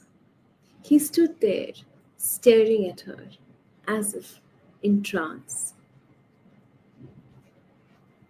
2019. Divya Mehra was a Canadian artist of Indian descent, and she was in charge of Norman Mackenzie Art Gallery in Canada. That morning was special for Divya, for she was in charge of an exhibition where they were going to exhibit artifacts and idols from South Asia. As she walked along the gallery, looking and inspecting the exhibits, an intriguing idol caught her attention. It seemed to be Lord Vishnu holding a vessel. As she looked closer, Divya saw that the delicate features were feminine. Even the body seemed a bit feminine. Curiosity sparked, and she decided to do some research on the procurement of this specific idol. And there, as she was going through various papers, she found a memorandum written by none other than Norman Mackenzie, the owner of the art gallery. And he had specifically mentioned about this idol. He left a note saying that this idol was procured unofficially. Eager to know more, Divya reached out to a renowned expert of South Asian art, Mr. Siddharth Shah. She immediately wrote to him with an image of this idol. As soon as Siddhartha saw the image, he called up Divya, and over a telephone, he shared a story. This is the story that Siddhartha shared. Once upon a time, long back, somewhere up in the heavens, Lord Shiva and Goddess Parvati were playing a game of dice. That was their most fun game. And so they decided to bet. Lord Shiva put forth his beloved trident. Goddess Parvati offered her radiant jewels. And soon the game got up. As time went by, Lord Shiva's fortune went low, and soon he lost everything that he had. He lost his trident, he lost the Naga, he lost the Rudraksh too. Now, humiliated at losing everything to his wife, he stormed out of the place into the forest. There, he was seeking Lord Vishnu. Like an angry boy, he stood there, awaiting Lord Vishnu. Now, Lord Vishnu had to come down because he couldn't leave Lord Shiva angry. As he listened to what Lord Shiva had to say, he asked him to calm down. And he said, "You know what? Go back and continue to play. Trust me, I will see to it that you win everything that you have lost." And now that he had pacified Shiva, Shiva went back to Goddess Parvati, trying to get back some of the pride that he had lost. He decided to continue with the game. And so they played the game of dice again. As luck would have it, soon Lord Shiva started winning the game. And he got back his trident, he got back his Rudraksha. Now, Goddess Parvati found something suspicious and she accused him of cheating. Soon they got into a fiery argument, and that is something that Lord Vishnu didn't want. So down he came again to intervene and calm them. I admit, said Lord Vishnu. It was I who was in charge of the movements of the dice.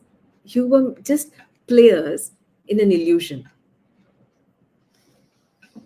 To this, Lord Shiva got all philosophical and he said, everything is an illusion. The materialistic possessions we have are illusions. The pleasures that we have are illusions. In fact, even food is an illusion. This was met with silence. Goddess Parvati was fuming in rage. How dare he? For calling food an illusion was like calling Parvati an illusion. If I am an illusion, she said, then it should not make any difference if I disappear from this world. And poof, she vanished. Soon, the earth fell silent. Nature came to a stop. The lands went barren. Droughts engulfed lands. There was no food available to eat. Humans, gods, and even demons, everyone started praying for food. Now, Goddess Parvati was unable to see the plight of her children, and so she re-emerged in Kashi. We see she started an open kitchen where she personally served food to the starving souls. She stood there with a vessel and a ladle, waiting to serve all those who came to her. Lord Shiva realized his mistake and humbly went to Goddess Parvati. He stood before her with the bowl and sought her forgiveness. Smiling, she poured some porridge into his bowl. And since then, she, in Kashi, was known as the goddess of food or Annapurna Devi. The Annapurna Devi, or the goddess of food, had a bowl in her left hand and a spoon or a ladle in the right. And that's how she was prayed to in Kashi. The idol at Mackenzie Art Gallery is that of Annapurna Devi, the goddess of food, said Siddhartha Shah on the phone to Divya. Divya was spellbound by this story. As soon as she disconnected the phone, she went back to the idol. And she looked at it, gazed at it with newly found reverence towards it. And also a promise to rectify this historical blunder that had taken place. 1913. Norman Mackenzie stood there in trance, gazing at this beautiful woman, the face like a full moon, her ears studded with exquisite jewelry.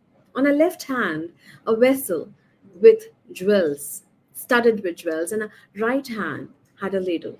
She was adorned in the most beautiful Banarasi silks.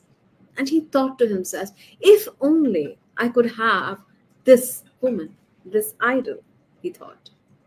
And just then, a local thug came to him.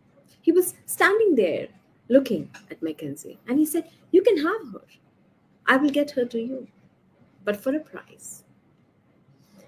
And soon, Norman Mackenzie Art Gallery of Canada had Annapurna Devi, who was taken away and removed from her abode in Kashi and delivered to Canada. So, for many years, Annapurna Devi resided in the art gallery in Canada. 2019. Divya Mehra reached out to the university and the admin of the Mackenzie Art Gallery, and she shared the documents about the procurement of this particular idol, the Annapurna Devi. The admin and the management decided to rectify and acknowledged the cultural theft that had taken place in India.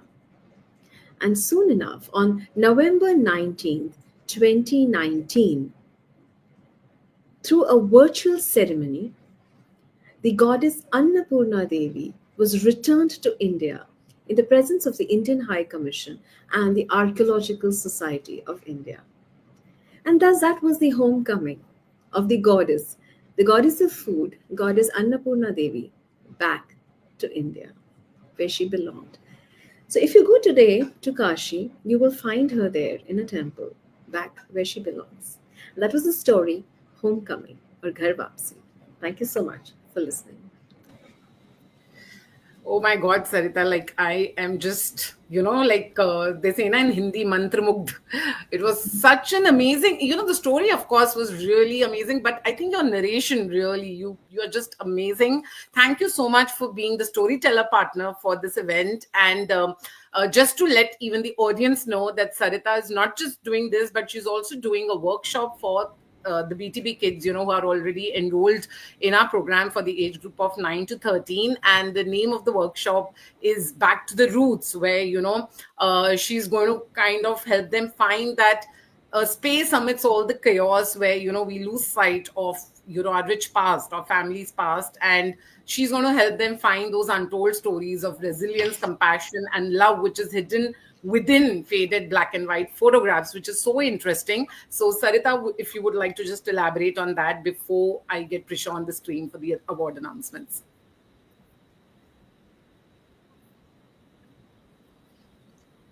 Sure. Firstly, thank you so much, Anupama and Team BTV, for having me here.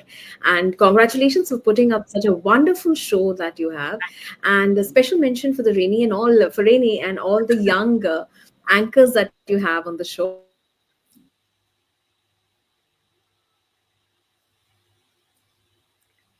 I think Sarita has a bit of a technical issue over there, I guess.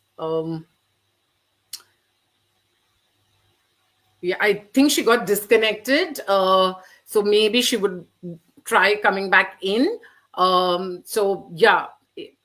We'll just probably wait quickly. But in the meanwhile, I would like to remind the audience that we, as always, have a prize for the most engaged audience member. And from what I'm told by my team members who are keeping a track, there have been loads of comments already, and we are having great viewership as well.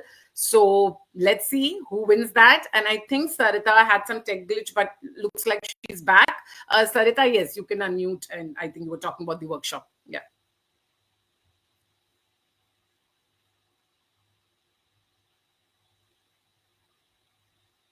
Sarita, you're on mute. If you could unmute, I think it did. Now it's fine. Yeah. Yeah. I think there's some lag. I'm sorry for it. And I was saying congratulations on putting together such an amazing program. And thank you for having me over to share that story. Yes, we are doing a very interesting. Thank you so much for the lovely comments. And Ambi, you're doing such a lovely anchoring there. I'm so impressed by all of you children. So yes, we are doing an interesting workshop, and thank you, Anupama, for making me a partner there. We're doing something called Back to Roots, where it's sometimes, in our life of living the present and working towards the future, many of us forget about the family past, the resilience and achievements that our own ancestors had and what it took them to reach here. Many a times it's lost in those black and white photographs. So the attempt is to try and bring us, all the children and all the participants, closer to your families through this particular workshop. It'll be interesting. We'll have fun drama games and also some reflection. We'll also be including some part of the family members in certain activities. So yes, looking forward to that, and that's about the workshop. Thank you. Fantastic. And I'm sure it's going to be amazing when I'm looking forward to it with the kids. And now it's time for Sarita to announce the next set of awards, which is for BTB Voice of the Year categories. And I think she's the perfect person to announce these awards because she has such a strong storytelling voice. So, Voice of the Year is for our storytellers and poets, who have been reciting and narrating stories on our YouTube channel. So, yes, Prisha, you can take this forward. All the incredible voices featured or selected to be featured on our YouTube channel as BTB Voice of the Week over the past year were considered nominees for this recognition. The jury meticulously reviewed the videos, both already featured and those yet to be showcased, evaluating them on content quality, creativity, voice modulation, clarity, style, audience connect, language, grammar, and confidence in narration. This was one of the most competitive categories as we received 46 amazing entries for the BTB Voice of the Week feature. And these finalists have crossed two stages of evaluation. A huge round of applause to the finalists.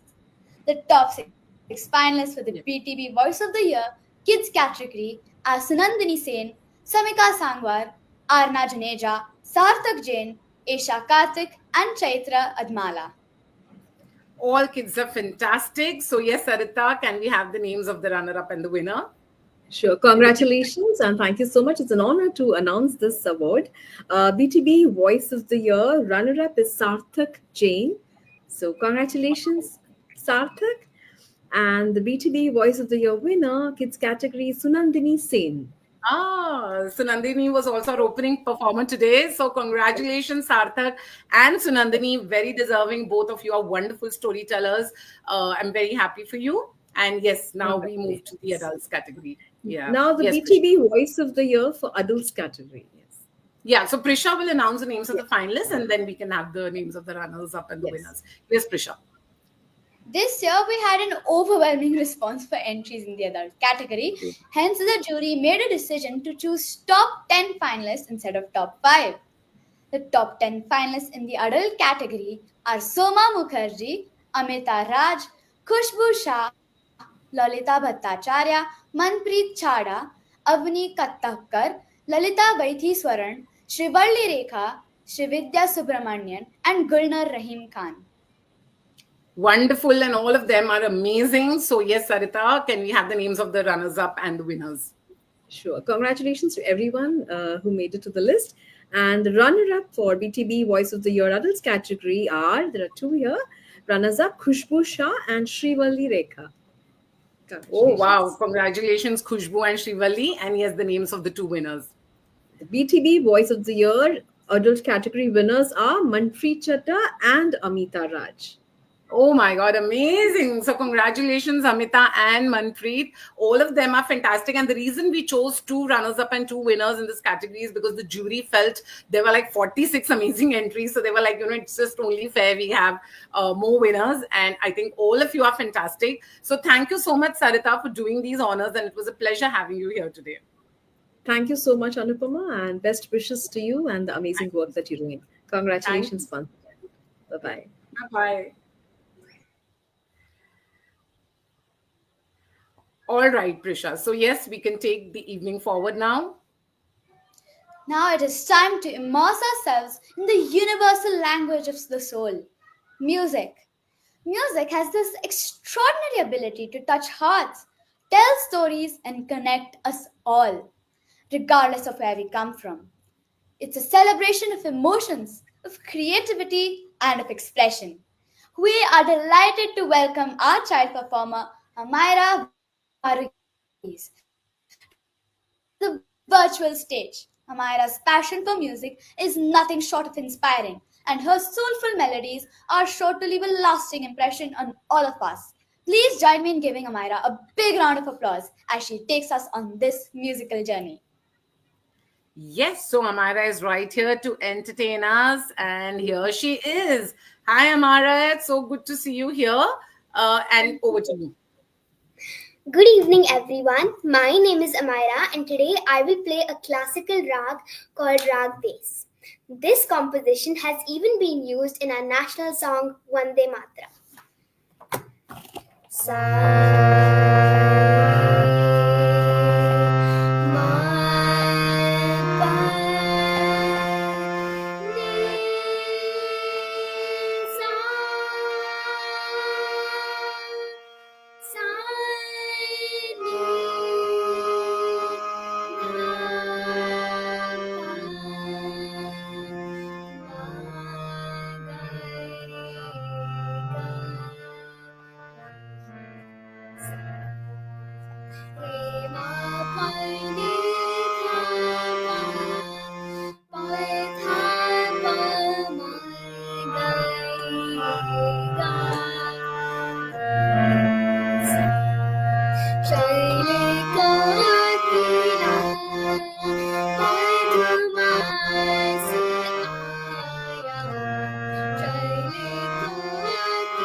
You were fabulous, Amira. Really, at this age to have such wonderful command over your music, it is truly impressive. Thank you so much for doing this for us here today. We thoroughly enjoyed it.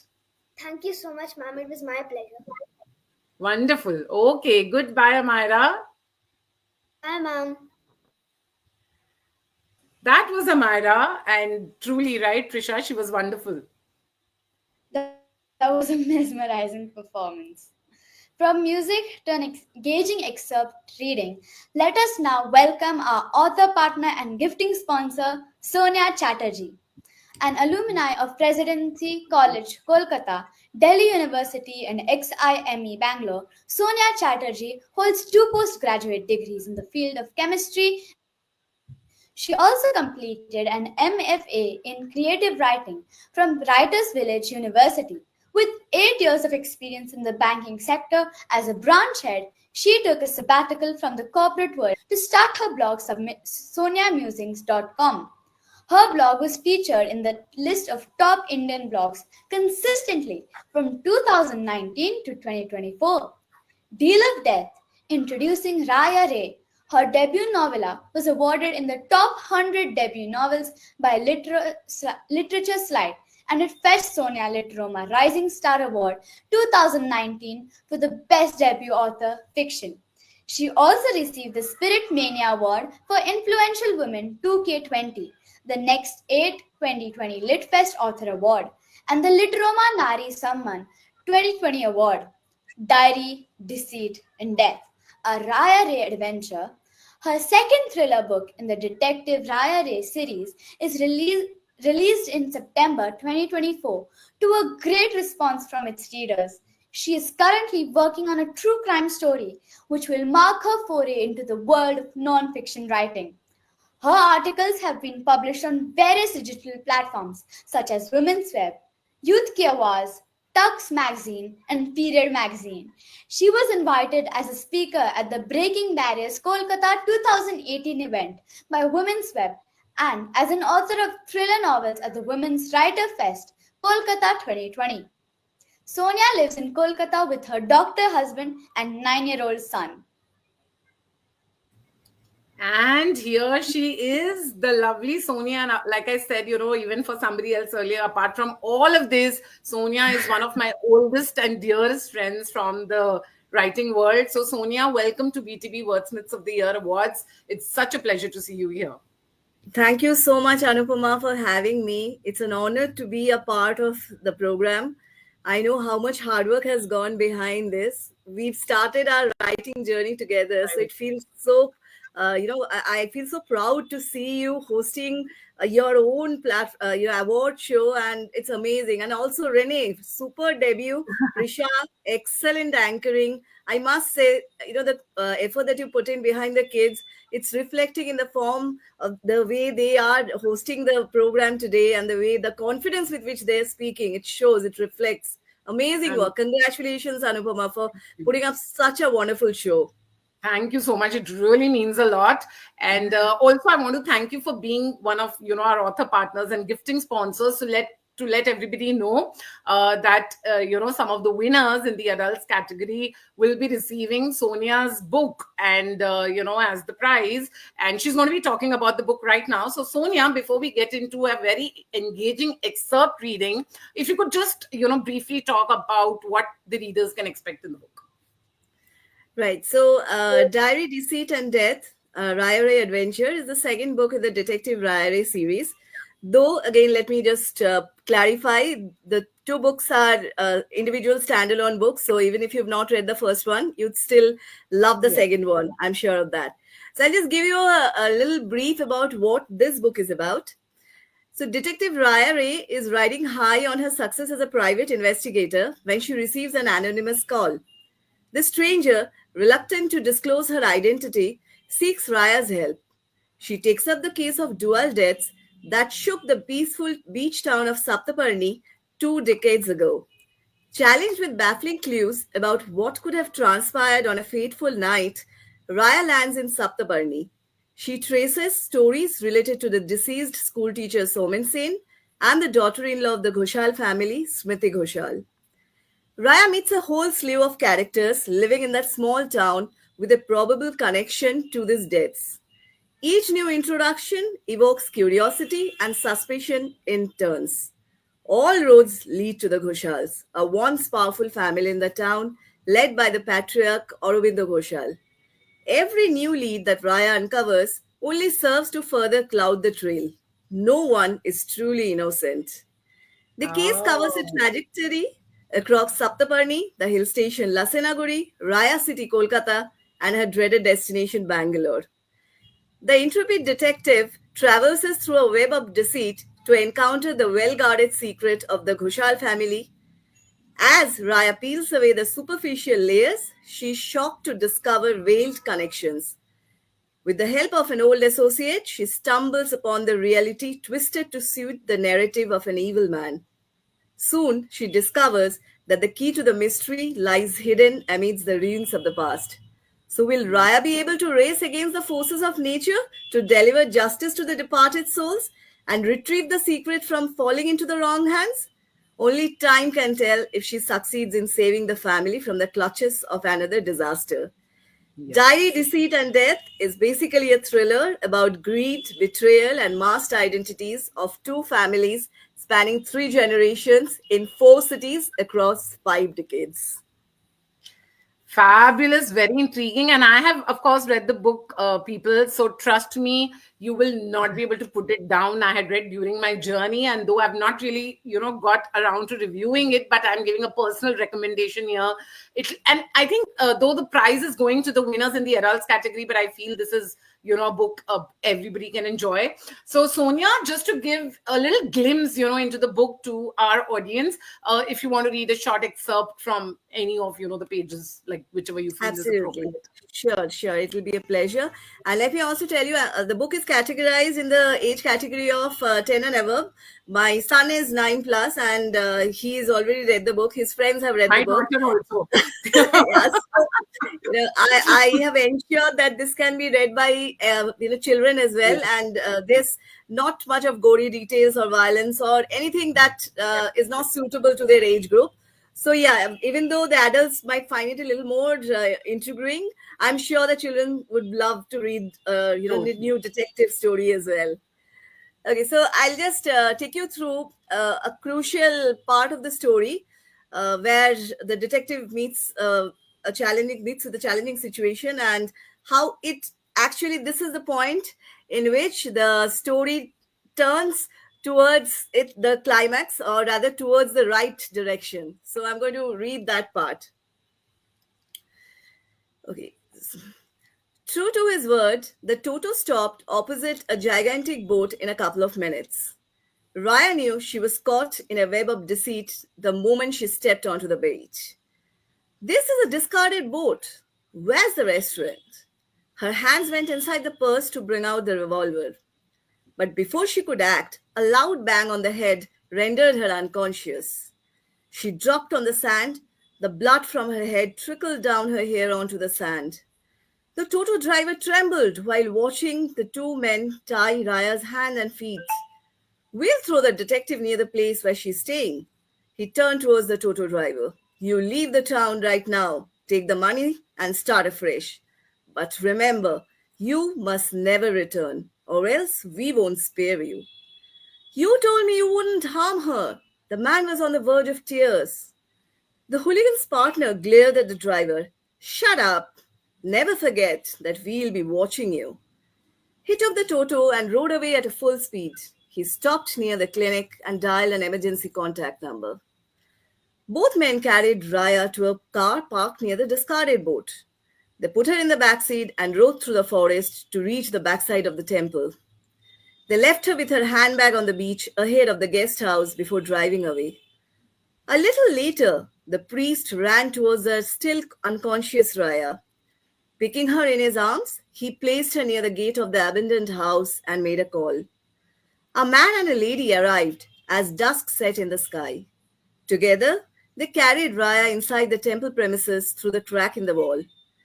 The lady placed Raya's bag near her head. She cleared up her wound before bandaging it, giving her an injection, and handed over a couple of medicines to the priest with instructions on when to take them. She's lost a lot of blood, but it could have been worse if we didn't reach on time. I didn't think they would attack us so soon. Damn, I should have been more vigilant and discouraged the driver from playing along. The priest muttered under his breath. Where is he? His life is also at risk. The other man spoke. He left for Amriganj. I misjudged Raya's ability to discover the truth. Those who felt threatened by her presence tried to stop her. They know her identity. Do you want us to stay back or take her home? She can live with me, the woman suggested. Let her rest here. I need to speak to her after she regains consciousness. Her attackers must believe she's frightened and intends to leave soon. Do you have any place in mind which would suit the story that she slipped and hurt herself? The man asked. It has to be a secluded spot. It can't be on the crowded side of the beach because her condition would have attracted people there. While we have a doctor ready to validate the incident, I am still trying to figure out the who saw her wear bit. How about the temple priest finding her near the banyan tree? The lady chipped in. The priest can find her, but it should be where his presence doesn't raise any questions. Will you tell her about our team? The man couldn't stop from asking. She'll figure it out soon. Feluda's sister can't be far behind in intellect from her fictional brother. He grinned. The man and the lady left. The priest put Raya behind a row of rectangular marble boxes holding other deities. It was easier to hide her because of the poor lighting in the area. A little later, Raya moved. The priest completed the evening arrangements for Aarti since it was time for the temple to open. He rushed to her side and saw her face twisted in pain. Can you hear me, Raya? You are safe here. I have kept some medicines in your bag. Stay here till I finish the prayers and return to you. We need to talk. But she didn't respond.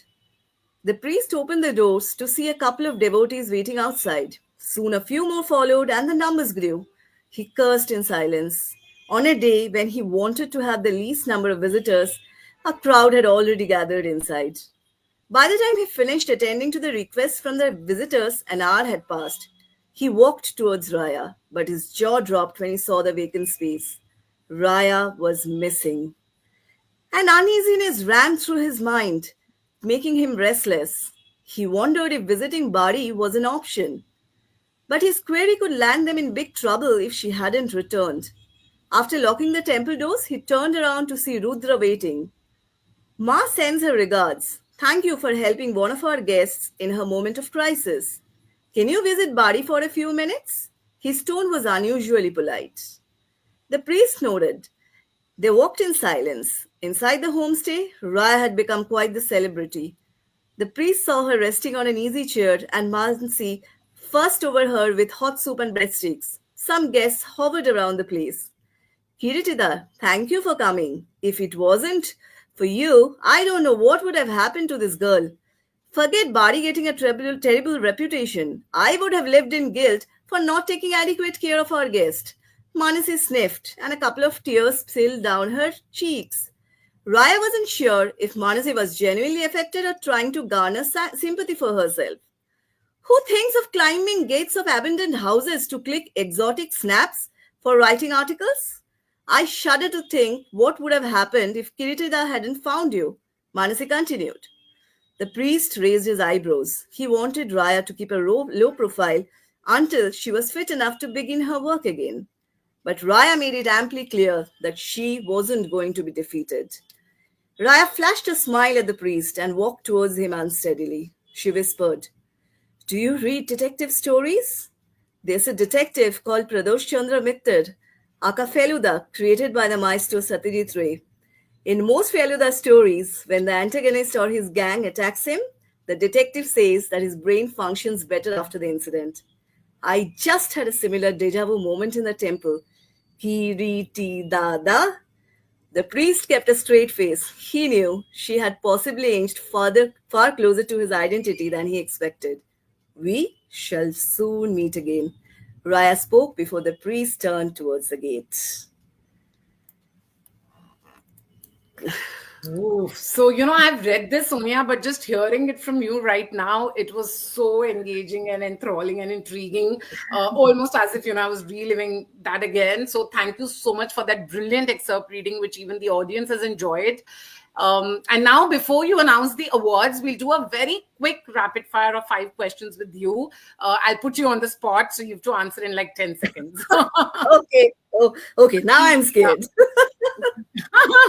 All right. So here's the rapid fire. The first question is, describe Detective Raya Ray in just 3 words.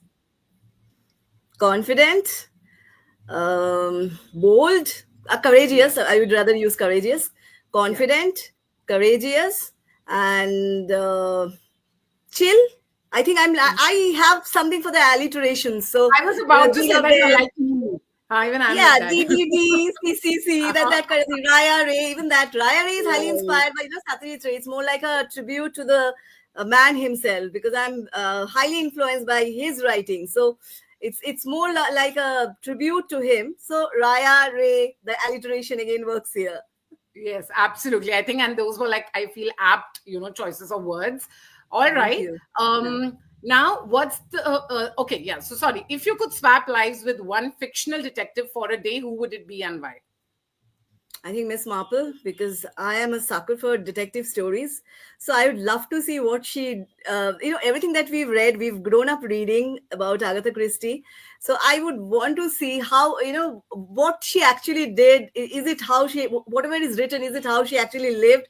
I mean, she comes across as an old lady living in a very not so Right, right. happening, village, but there's so much happening in her life. So yeah, Miss Marple, it would be.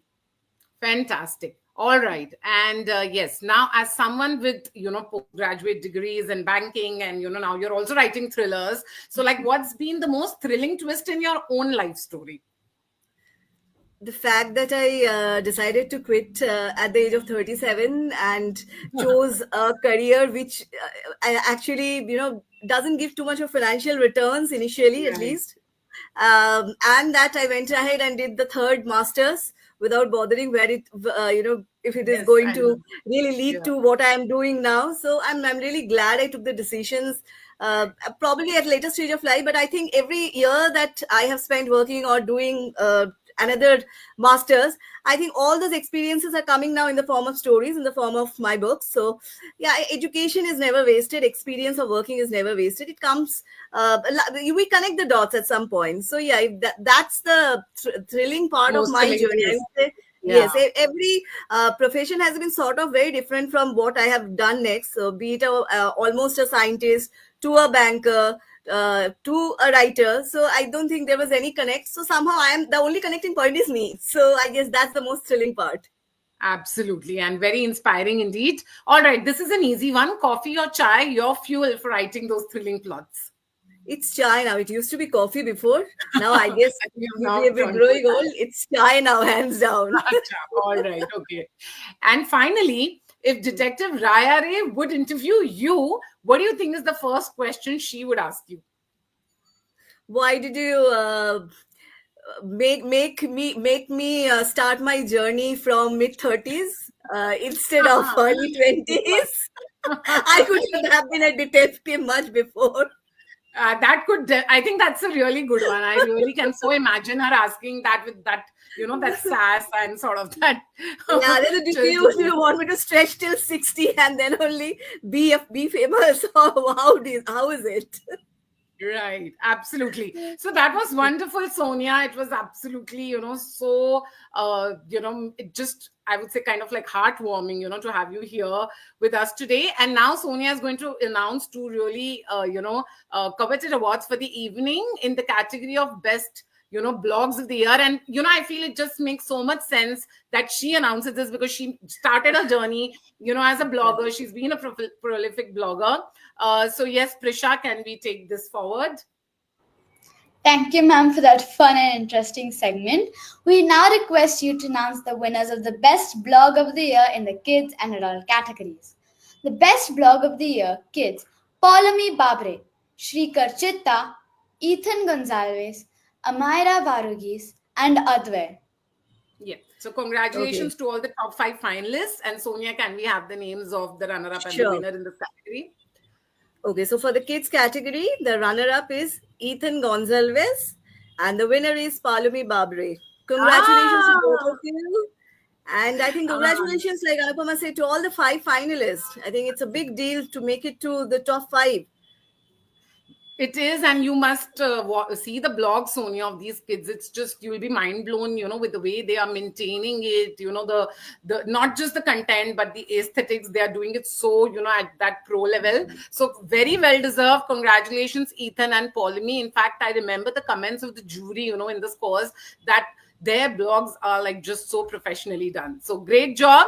And yes, we move on now to the adults. For the Best Blog of the Year Adults category, with 36 incredible nominations showcasing exceptional talent, the jury faced the tough task of narrowing it down based on content quality, blog aesthetics, language, style, and consistency. Hence, 10 finalists were chosen in this category. Yes. Aishwarya Lakshmi, Preeti Warrior, Nilshri Damani Yelolkar, Smita Das Jain, Lalita Ramanathan, Narani V. Manapadam, Supriya Bansal, Chandrika R. Krishnan, Chandra Sandeep, and Gauri Bhargav. Great job, Congratulations, finalists. everyone. Yeah, and Sonia. So because there were so many entries in this category, we have 2 runners-up and 2 winners. So yes, Sonia, can we have the names, please? This feels so personal announcing this. This I is know, where I the know. writing journey began. So yeah. So the runners-up are Gauri Bhargav and Chandrika R. Krishnan. Congratulations, Ooh, both of you. great, And the great. winners are Narayani V. Manapadam and Wow. Lalita Ramanathan. So I've read Oh, Lalita quality and writing. Chandrika's blogs, so I know they're both fabulous writers. Yeah, yeah, So I'm yeah. sure the other And ones had to. I'll have to check their blogs out. yes, yes, all of them are fantastic. So, congratulations, ladies. Amazing. And yes, very well deserved knowing everybody's work here. And also, congratulations to the finalists because I know this was so, it was a very difficult category with all of you being so awesome. So, yes. And I think, Sonia, it was, like I said, wonderful having you. And I don't wish to say goodbye, but we have to move on. So, thank you so much for being here with us I today and know. for doing the honors. Thank you for having me, Anupama. It was lovely talking to you, and I wish you all the best for everything that you do. I'm sure it's going to be only you're just going to scale newer heights. All my Thank you love so much. and best wishes for you. And Thank Prisha, you. keep up the fab work. Well done. Chalo. Bye then. Bye. Bye bye. Yes. Yeah. Yes. Bye. All right. All right. So thank you so much, Prisha, for being with me here today. I hope you had fun being my co-anchor. All right. So Prisha will be now saying goodbye, and I'll be getting my next co-anchor on the stream. So bye, Prisha. Wonderful. So, as we move into the next segment of this event, it's time to welcome our next co anchor, someone equally inspiring and full of talent. Please join me in welcoming Paulamy, our next co anchor for the evening. Paulamy is the sub editor at Beyond the Box, a role she has taken on with so much dedication and enthusiasm. She's not just an avid reader and writer, but also a creative powerhouse whose blogs and books have won hearts. So, let's give her a big round of applause as she joins us on stage to take this literary extravaganza forward. And of course, Paulamy, congratulations. You just won Best Blog of the Year. Yay, I'm so happy for you.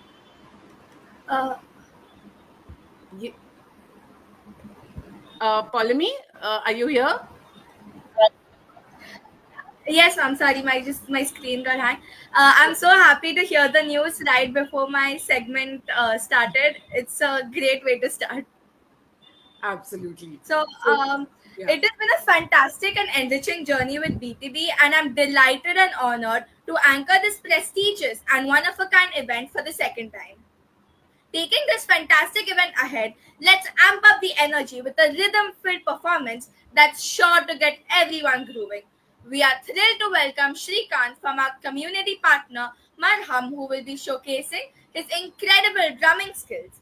Shrikant's passion for music and rhythm makes him a true artist, and we can't wait to witness the magic he brings to the stage. So sit back, let the beats take over, and enjoy this fantastic drumming act by Shrikant.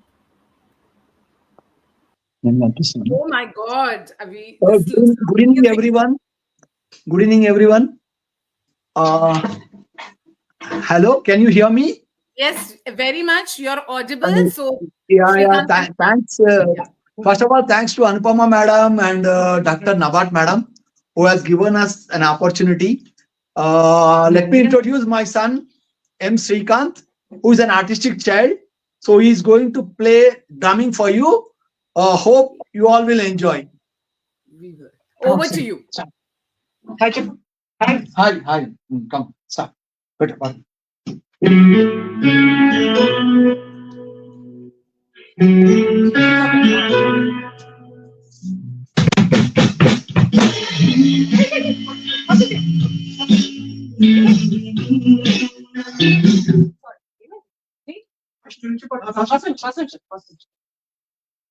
Only drums catching. Start.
నీ కంటి పట్టుకువదనవి చూడే నా కళ్ళు ఆ చూపులనలా తొక్కుకు వెళ్ళకు చేయలేదా అసలు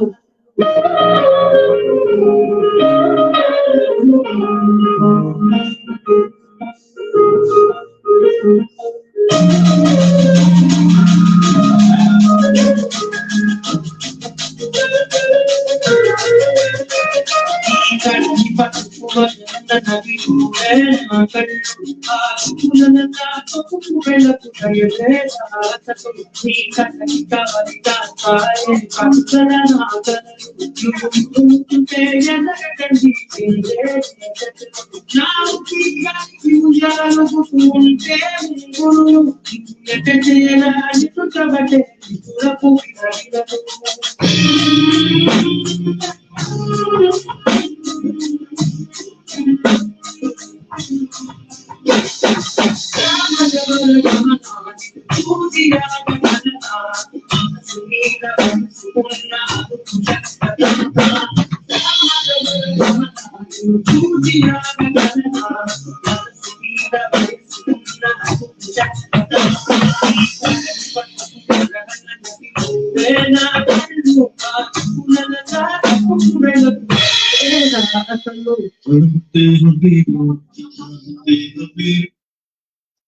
Yeah, ma'am, if you have time, you can play Ma Tujhe Salam also.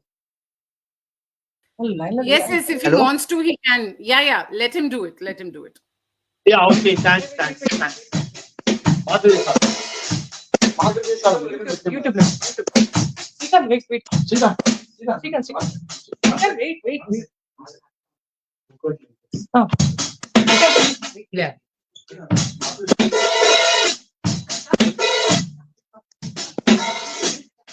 Start. Come on.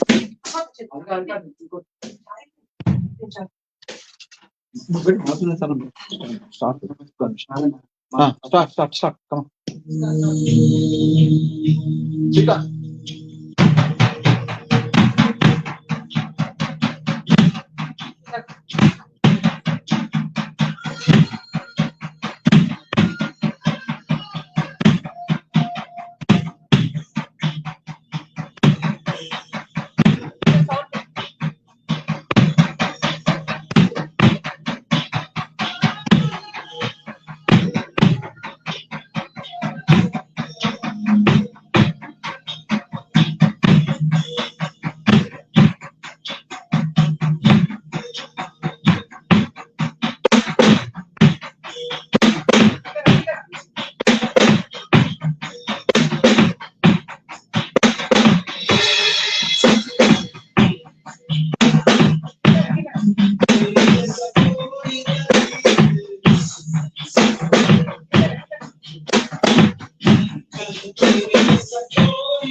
Wow, Shrikant, you were brilliant. Everybody has absolutely loved your performance. Thank you so much for doing this.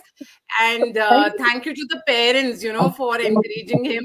I'm truly privileged. I feel so privileged. Thank you. Thanks, Thank you. madam.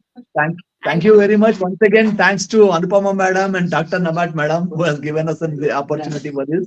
And hope this event goes on very well. Thank you. Thank you so very much, ma'am. Thank you. Thank you. Whoa, I'm just speechless and I feel so privileged that Marham Kids performed today on BTB platform. So thank you to Dr. Nabat for the honor, and for associating with us as the community partner. And yes, Paulomi, we can take the evening forward. That energizing performance really made us groove to the beat. Up next, we have an interesting segment featuring one of our author partners and gifting sponsors, Dr. Balesh Jindal. This year, the winners in the category of the Best Blog of the Year will receive her remarkable book, The Reluctant Doctor, Stilettos to Stethoscope, True Stories from Inside a Clinic as a prize. We are honored to have Dr. Jindal support our endeavor, and her generosity truly reflects the spirit of encouragement and recognition that drives the BTB Wordsmiths of the Year awards. Dr. Jindal, a Lady Hardinge Medical College graduate with 4 decades of medical practice, has witnessed India's remarkable journey from an underdeveloped economy to an emerging global player. A professional artist and celebrated author, she has received numerous accolades, including the Rabindranath Tagore Award for Literature 2023, the Asian Literary Society Award for the Best Memoir, and the NYC Big Book Award. Her notable works include Dear Father Writers Workshop and The Reluctant Doctor, True Stories from a GP's Chamber, shortlisted for a book to screen adaptation by the NFTC. Dr. Jindal's poetry collection, A Hundred Dreams, has been hailed as an extraordinary masterpiece, cementing her legacy in both literature and arts. Thank you, Dr. Balesh Jindal, for being a part of this journey with us. Thank you. Thank you And so here much. she is. Yes. So, And firstly, yeah. thank you, Dr. Balesh Jindal, for associating with us as the author partner and, gifting sponsor. Really grateful for the support. And how do you feel about associating with us for this event? I think I am completely speechless by the talent and the space that you have created, Anupama. I I get so inspired when I see the various activities you're doing and the creative space that you have created. It's so impressive and get engaging children and people of all ages. That's the best part. I have been observing your journey for a few years and I'm really impressed by your journey. And Thank you. congratulations, Anupama, for holding such a fantastic occasion today. I'm very happy Thank to you. be here. Thank you. Thank you so much. And I would now like you to talk a little bit about, your book, The Reluctant Doctor, Stilettos to Stethoscope, True Stories from Inside a Clinic, which is being given as a prize to some of our winners as well. So if you could just very briefly tell the audience what the book is about and what they can expect as readers before we move on to your award announcement Okay, section. okay. So the book, The Reluctant Doctor, it's true stories from my clinic. And it's not about me, it's about the patients. And it's a journey of 40 years, like 4 decades I've been there and I'm still practicing. So I think the giveaway, because there are a lot of young children in your thing, it's Yes. about how when you feel that you don't get what you want in life because life doesn't move that way. You would not get, there will be times you're disappointed. There'll be times when you feel you've not got your due. I feel The Reluctant Doctor is about that because I didn't want to practice in a village and I did. And then I found myself over there and I found that I made a difference. I think the true definition of success has changed for me. Now I say it is how many lives did you touch? That is true Absolutely. success. So Yes. I felt, though I learned very I mean, I resented my clinic for very long. But then I learned that I'm making a difference here. I'm touching so many lives. And for me, that was true success. And that's what the book is about. Wonderful. And yes, everybody, please do check out the book. I have myself read it and it's brilliant. I really enjoyed it. And so, of course, the lucky winners will be receiving the book, but rest of you, go and get your copy right away. And now, Dr. Balesh Jindal is going to be announcing some important awards. So, Paulami, you can take this forward now. We now request Dr. Balesh Jindal to announce the winners of the Award Writing Challenge Acer of the Year in the Junior Kids, Senior Kids, and Adult categories. The top 5 finalists for Writing Challenge Acer of the Year in the Junior Kids category are Aditya Suresh, Amira Varugis, Rejoy Lahiri, Sara Ajoy, and Sri Hitika Ravinuthala. All of Well, them the are doing winner, very strong. Yes. So, yes, Balesh Jindal, can we have the names of the runner up and the winner, please? yes. I think, first of all, I think all the finalists, congratulations to all of them. You've all done equally well, but we have to find a winner. So the runner-up is Rejoy Lahiri. Congratulations. And the winner is Amira Verghese. That's wonderful. Wonderful. Both are Congratulations, Amira. brilliant. Congratulations, Yes. Amara and Rejoy. Very proud of you both. And now the top 5 finalists for Writing Challenge Acer of the Year in the Senior Kids category are Shranya Goel, Soumya Gupta, Prisha Ambi, Paulami Babre, and Shrikar Chitta. And trust me, all 5 of these kids are just brilliant. So for me, actually, all are winners personally. Yes. But yes, the jury has made a choice of the runner-up and winner. So Dr. Balesh Jindal, can we have the names, please? So congratulations again to all the finalists. You've done very well, all of you. And the runner-up here is Soumya Gupta. Congrats. And winner is Prisha Ambi. This is Ah, the senior kids, fantastic. right? Yes. So Yeah. congratulations, Soumya and Trisha, both very well deserving. And also congratulations, Paulami. You were among the top 5 finalists, which is, I feel, incredible. Yes. Yes. And yes, so now we move on to the adults category. So, Paulami, you can announce the finalists. The top 5 finalists for the Writing Challenge Acer of the Year in the Adults category are Sangeeta Kamath Prabhu, Soma Mukherjee, Amita Raj, Gauri Bhargav, and Narayani V. Manapadam. All right. So the runner-up, yeah, carry on, carry on. No. I was just saying you can share the runner-up. Okay. So I'm sure you've all done a wonderful job. And the runner-up here is Soma Mukherjee. Congratulations, Soma.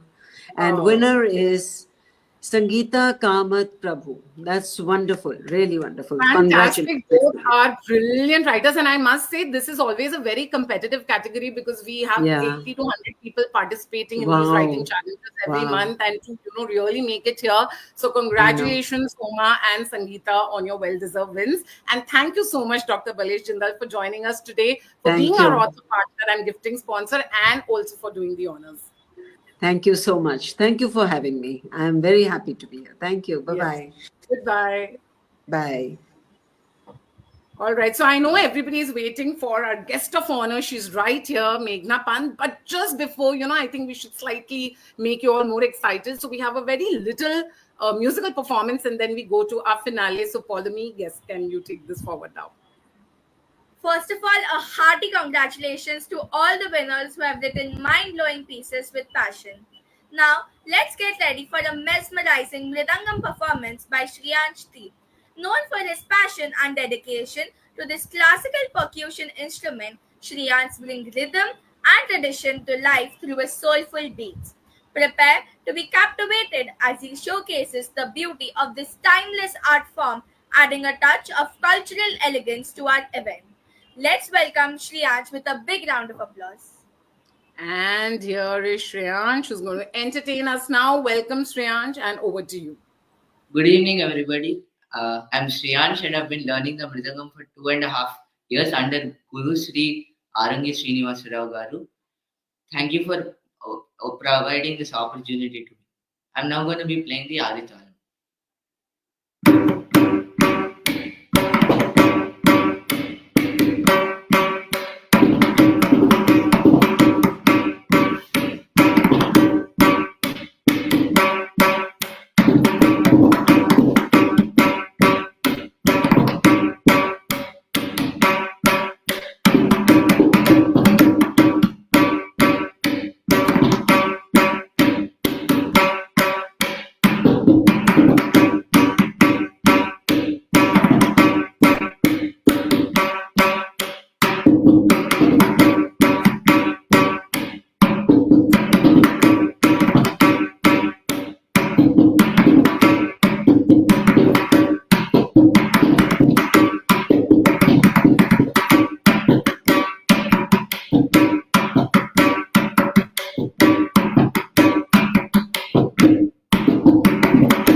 so much.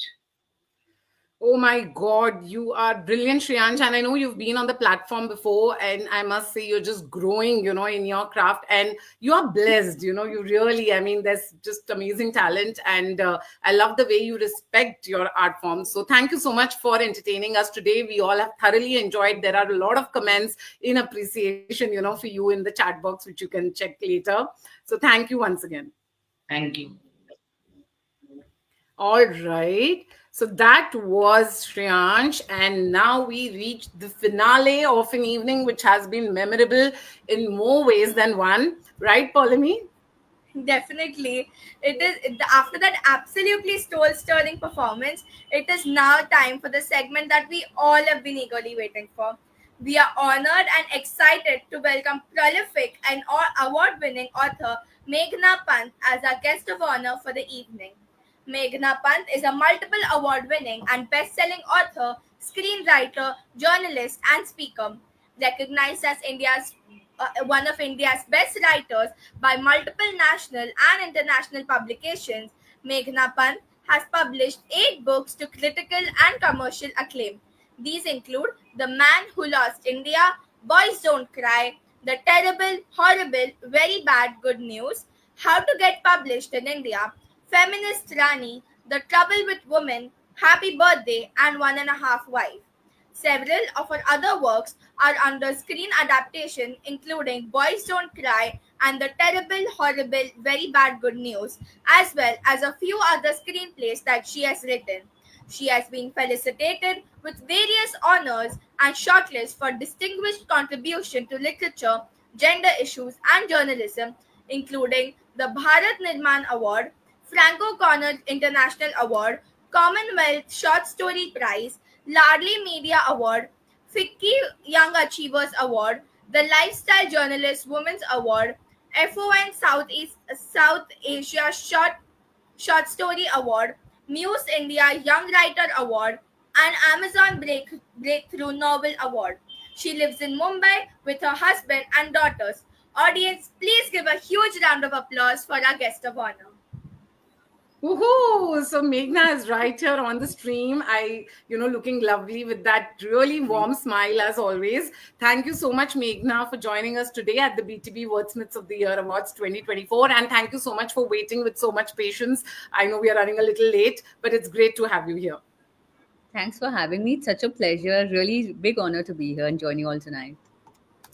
Thank you. So, Meghna, I am always, very open about how I've always, admired your journey, the books you've written, fantastic body of work there. Your books often explore themes that are, I feel, courageous and thought provoking. Now, I wanted to ask you, how do you balance telling compelling stories while challenging societal norms, and what inspires you to take on such subjects? Anupama, thank you for asking that question. And, whenever I think of all the times when I've sat alone in a room and in front of an empty computer screen and, cut off from family, friends, from entertainment, just filling pages, with stories that feel like magic at that time. I've never thought that outside the little world that I've created for myself, there's more magic that's waiting. And I feel especially to write stories that endure and entice in a country where women's stories have been neither told nor heard. I think it's a very exciting time to write ourselves into history, from where we were once written out. So I think we've been sidelined and marginalized for so many centuries now. So I think to write compelling and marketable books in India, especially where people are no longer reading, these are all big challenges that we're facing, not just for our gender, but also through our profession. So to bring people into bookstores, to order books, to read books, in a time when we're competing with, we're not competing with other authors. Our competition is actually Netflix and WhatsApp and Twitter and Instagram.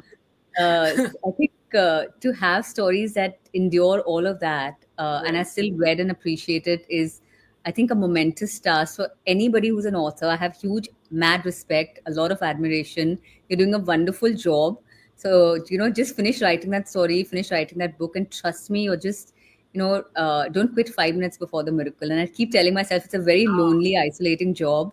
And it feels like there's no I feel like I'm a masochist many times. Like, why am I doing this to myself? But just plow through and trust me, there is a rainbow at the end of that tunnel. So true, so true. And I think we should actually quote unquote, that don't quit 5 minutes before that miracle happens. I think all the writers here on the platform who are watching and who will be watching later, I think that is such an inspiring thought to, sort of take away. So, thank you for sharing that, Meghna. So on BTB, it's a big community of writers who are new, or probably who have written books but are still sort of in the initial phases of their journeys. Now, Yeah. as someone who has successfully transitioned, like you've had books, but then you've also done screenwriting, right? So like, what Right. advice would you give to those writers, who are looking to adapt their works for the screen?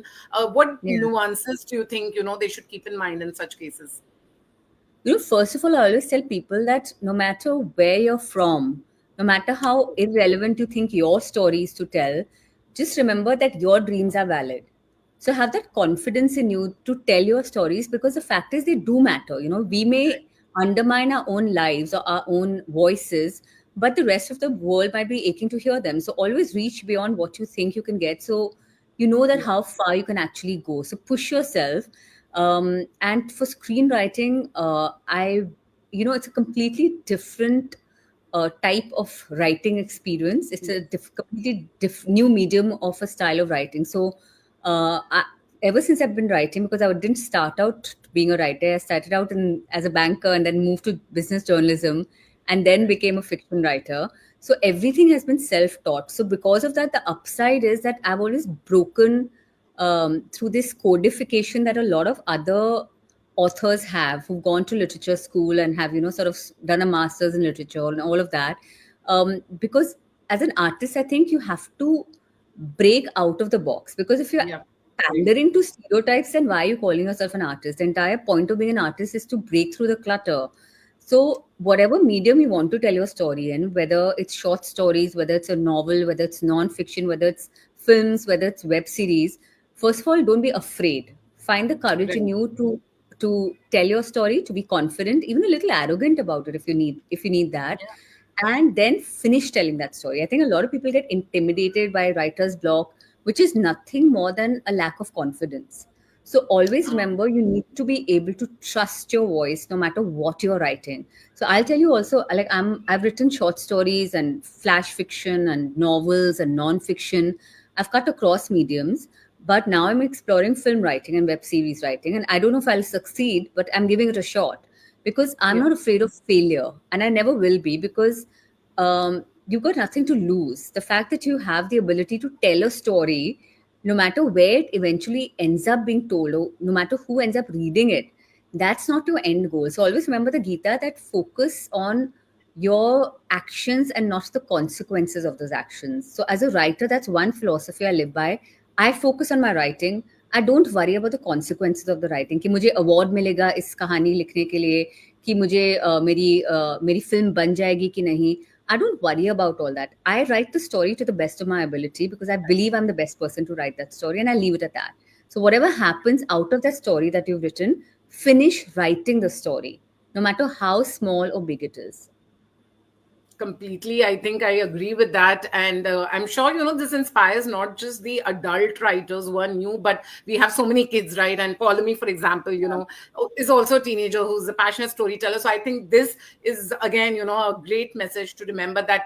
And I believe in that, that you focus on writing the story and believing that you're the best person to write that story. And of course, the outcomes is what in our hands. Right. So Meghna, your book particularly, I want to talk about Boys Don't Cry. And a while back, somebody even, I think it was Seema who also commented that the book made her cry. Is it around?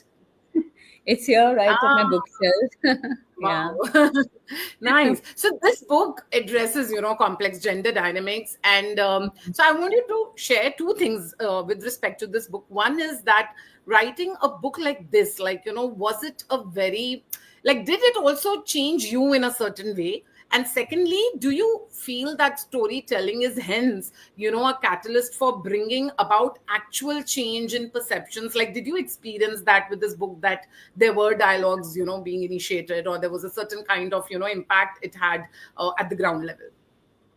So Boys Don't Cry is actually my true tale. I'd been in an abusive marriage. Now I'm married to a wonderful man and have two beautiful baby girls. But it took me almost 8 years to be able to write this book after what I went through. I went through abuse for almost 5 years, uh, physical also, and mostly emotional and financial also.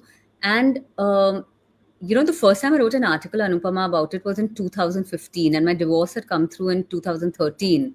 So it took me 2 years after the divorce to be able to even write a little article, and I'd written it for Femina.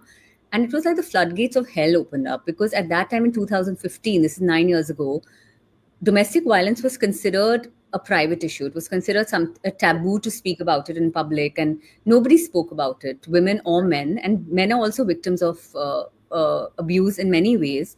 Uh, Men are still not allowed to speak up, but women have started finally speaking up. But the kind of messages I got, the calls I got from celebrities to people from around India, I just, my heart broke. And I realized, Anupama, I need to amplify this. So I wrote Boys Don't Cry when I was pregnant with my second daughter. In 2009, 19, I started, 2018 or 19, I started writing it, and it came out in 2022. And my husband, I remember, was asking me, why are you doing this to yourself? Why are you reliving your past? But what I did in the stories, I found closure because I feel like people in relationships know how to fall in love, but they don't know how to fall out of love. So exploring that dimension that we've been taught since we were little girls on, Palat and Shah Rukh Khan and all the romantic stuff, but we're never taught how to end relationships with grace and or to live through relationships with grace and dignity. And I think this was a closure that I never got an apology for what had happened to me, which I still think I deserve. And I think this book was a closure because I end up killing the guy and his parents, which, if you read the book, you'll find they truly deserve, and getting away with it, which I think most people would love to. So it had a sort of very therapeutic, inspirational, hopeful, uptick note at the end of it. So I think even when you write, I don't normally write navel gazing stories, but in this case I did because I think it was important to speak up about abuse and remove that taboo. That, and by the way, now also when I speak about it, so the book was launched at the Jaipur Lit Fest, and I had an audience of 800 people sitting there, and most of them were guys. And Anupama, it was heartbreaking that the men were speaking up and saying, Meghna, we're not allowed to talk about abuse. If you think women find it difficult, it's emasculating for women. I mean, for women to speak up, it's okay, but for men, unko bolte hain ki, are you not man enough? Exactly, exactly. Stereotypes. You let a girl hit you, you let a girl abuse you. So men are It's facing, like, it's a threat to their masculinity and, all of that, the toxic masculinity that, yes, you and cannot be. it's awful. So I feel like this book, thankfully, the men have liked it more than the women also, which is very surprising. So it tells you how much this topic needs to be discussed, and it's been picked up by a Hollywood producer now. It's being made into a film, Touchwood. Oh my So God, I that's amazing. got an Congratulations. award, right? Yeah, I wrote it and Shobha Day blurbed it and it got launched at JLF, and now it's being made into a movie. But when I was writing this in isolation at a time when I was pregnant, I kept questioning, why am I doing this? But I had to speak up for the thousands and millions of women who are victims of abuse, because it all starts with one voice. And we have to learn to stop second guessing ourselves or being gatekeepers of our own voices. And that's what this book is a sort of token to. Totally agree. Totally agree. And, I'm actually having goosebumps now just talking to you about it. So yeah, but definitely, I think kudos to your courage and bravery also to, come forward and talk about it, write a book after that. And I love the ending, actually. I feel it was Thank apt, you. to sort of, I think sometimes you need that, like you said. So Meghna, Polemy has a couple of questions for you as well, which are more general in nature, because there are a lot of writers here who would like to also learn, a bit from your journey and experience. So Polemy, would you like to ask your questions? Yeah, firstly, I would like to say that whatever you have said till now, it's been really inspiring. And because of that, like, I had a few questions. So my first one was that with several critically acclaimed books to your name, each touching different diverse themes, how do you stay creatively inspired? Like, can you share your process for identifying which story you want to tell, and like what do you want to write on? Like choosing the topic, how have you done that? I've been a very avid reader, very voracious reader. I used to read like 2, 3 books a week at least, almost my entire life. I have slowed down a bit after having children, but I'm getting back to it now again. And I feel the one thing you have to do if you want to be a good writer is to read good books, because um, books have a special kind of magic. I think that nothing else in this world has. They kind of capture this beauty and agony of the human spirit of uh, our lives. And it's books are not written for glory. They're not written for profit. They're only written to find an answer and to celebrate what we all live through, our human experience, which is so collaborative and so we have more in common than we can even imagine. So I think that books get people closer to situations and worlds that they can't otherwise understand or even have access to. So I think the one thing, if you want to be a good writer, read great stories by great minds, and trust me, you live a great life and live your life courageously. Live it completely bindas. Acquire, do a lot of crazy things, make a lot of mistakes, fail, fall, acquire wisdom, acquire hope, acquire love, be open to heartbreak and failure and mistakes, because we're all fundamentally flawed human beings. Not one of us who's been born into this world is a perfect human being. We are not meant to live perfect lives. So don't be afraid of failure. Don't be afraid of people's opinions about you. Live your life courageously and boldly. Live it according to what resonates with you, what your soul is telling you to do, and follow your dreams, follow your passions. We are all here for a very short time. So let's celebrate the little time we have left by being authentic, by being true to ourselves. So I think those are the qualities you need to become a writer to begin with. That was an amazing answer, and like it is so relatable for all the young writers of this generation, especially. Secondly, I want to ask that at Beyond the Box we encourage creative expression among budding writers. So what would you like to say to emerging writers about navigating the challenges of getting published in India while at the same time staying true to their voice? Not because it's my book, but I'd really recommend you get How to Get Published in India, because this is the only guidebook in India. I don't know why no other author has written something like that. In fact, Shobha Day had launched the book again at the Jaipur Lit Fest. And she said because writers don't like to share their secrets. And when I had started out my writing journey in 2012 is when my first novel, One and a Half Five, got published. And I remember, I was just lost because I had no mentors. Like I mentioned before, I had an MBA. I wasn't even from the literary world. Every single thing I had to do was self-taught, and there was a lot of struggle, there was a lot of hustle, there was a lot of heartbreak. And nobody talks about that because now I've published 10 books. So it looks like the journey was very easy, but you've seen only 1% of the entire journey. You've not seen the long nights, the hard struggles, the kind of sacrifices you have to make to cull out time for yourself, for your writing. So the publishing process is fraught with a lot of complexities. It's very difficult to get published in India. If you're self-publishing, of course, you can put a photo of your shoe, and upload it on Amazon Kindle and it'll be up. But that's not a book. I mean, that's just you stroking your ego. Nobody's going to read it. You're not going to gain credibility. If you actually want to be an author, if you're true to the field of literature, if you're true to storytelling, if you're an authentic writer, then understand that the process is cumbersome, but there's a method to the madness. And in this book, for example, I've taught you how to write a novel, how to write a book, how to publish a book, and also how to market a book. Because unfortunately, in India, jo dikta hai, wo bikta hai. It's become like that, actually, not just in India, but around the world. Even if you've written a great book, sometimes if there's not enough noise about it, it'll drown out in all the, the 1 lakh books that are coming out in India every day.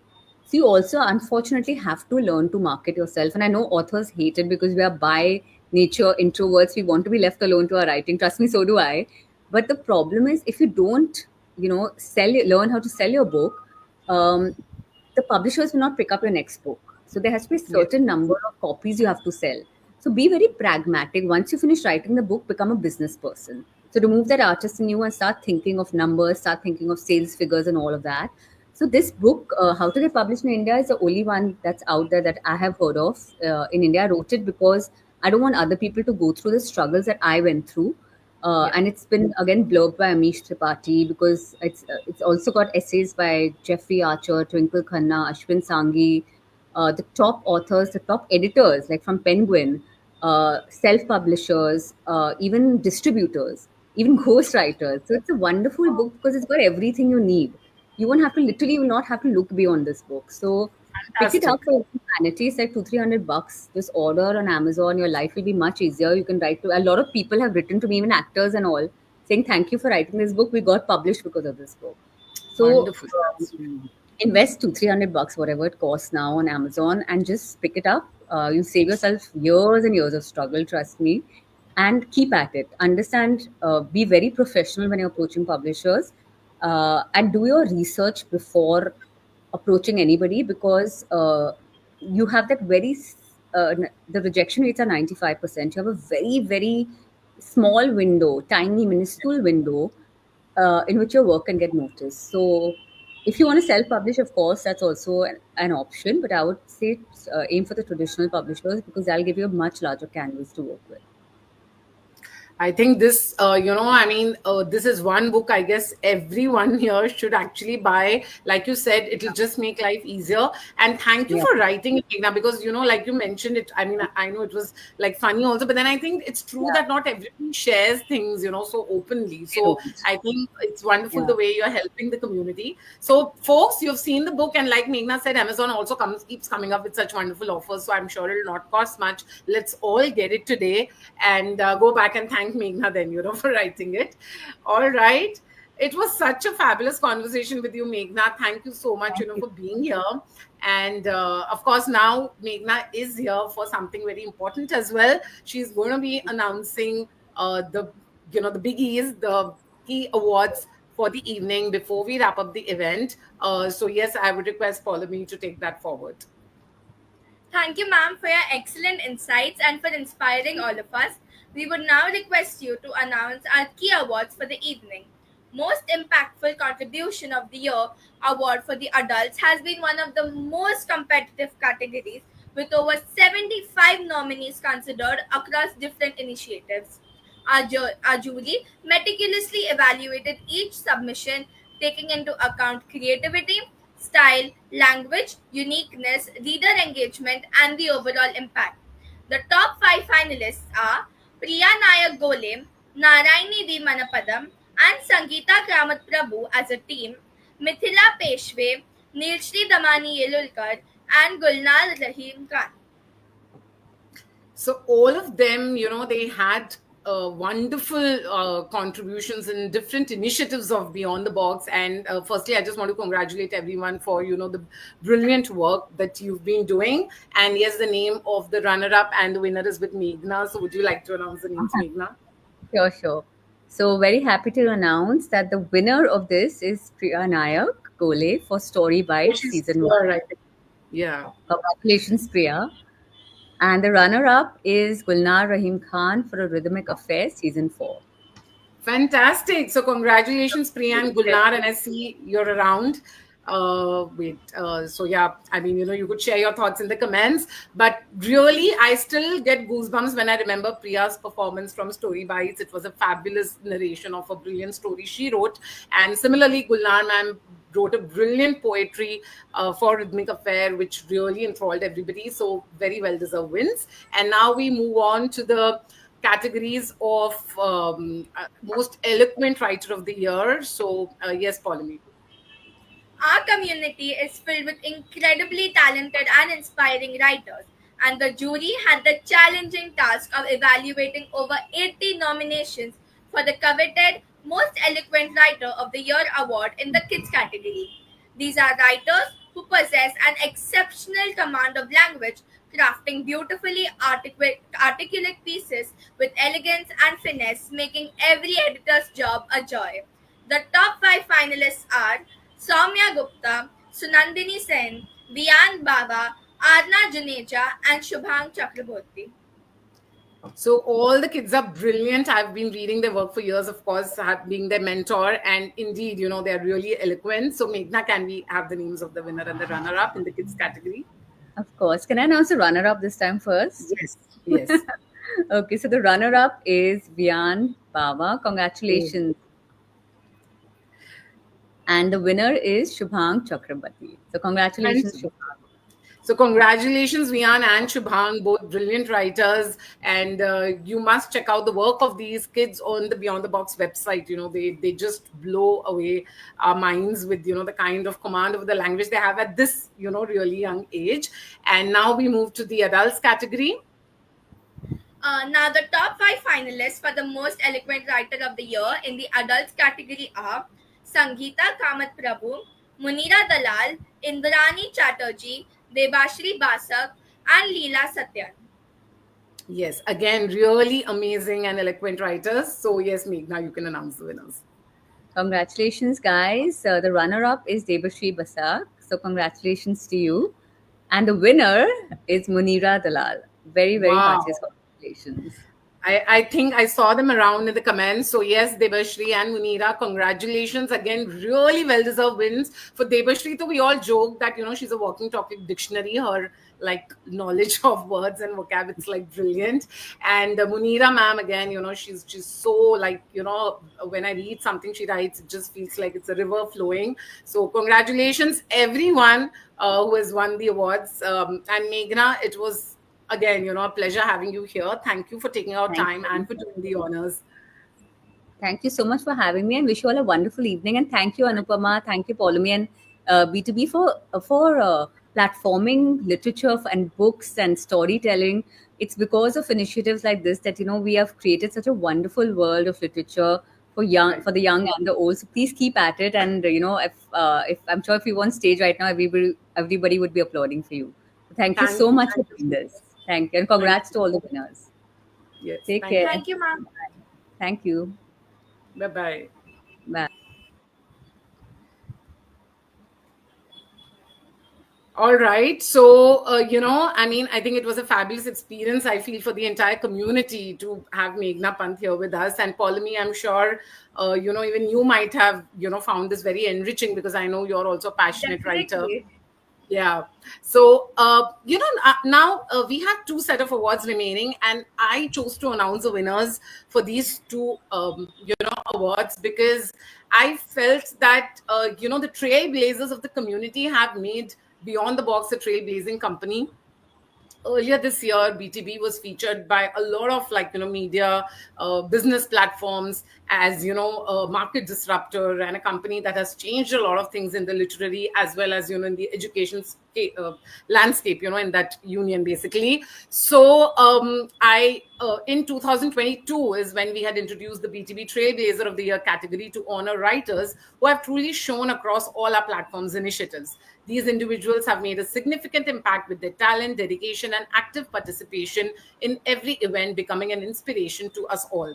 They are omnipresent on our platform and are acing every initiative and every format. So the top 6 finalists for this prestigious award in the kids category are Prisha Ambi, Paulomi Babre, Shrikar Chitta, Soumya Gupta, Amara Varugis, and Rijoy Lahiri. And before I announce the winners, I just want to say that for me, honestly, all you kids are trailblazers. So thank you, thank you, Paulomi. Thank you, all the other 5 kids who are in the finalists.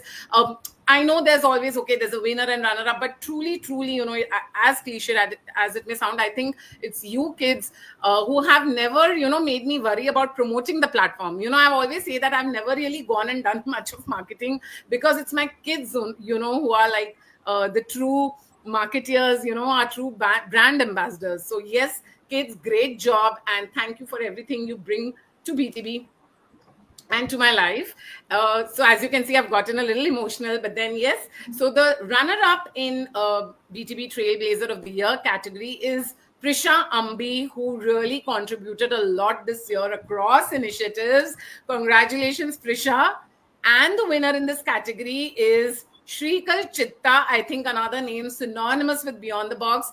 Shrikar, I must say that even today, though he's now grown up, he's in that age when kids are now really busy with their careers, but he makes it a point to be involved with everything BTB does. He has been such a great help, even back stage as well, for this event. A lot of help from him. So congratulations, Prisha and Shrikar. And it's now time for the adults category, right? So, Paulomi, if you could share the names of the top 6 finalists in the adults category. Yes. The top 6 finalists for the BTB Trailblazer of the Year award in the adults category are Narayani V. Manapadam, Soma Mukherjee, Preeti Warrior, Priya Nayak Gole, Munira Dalal, and Alshad Kara.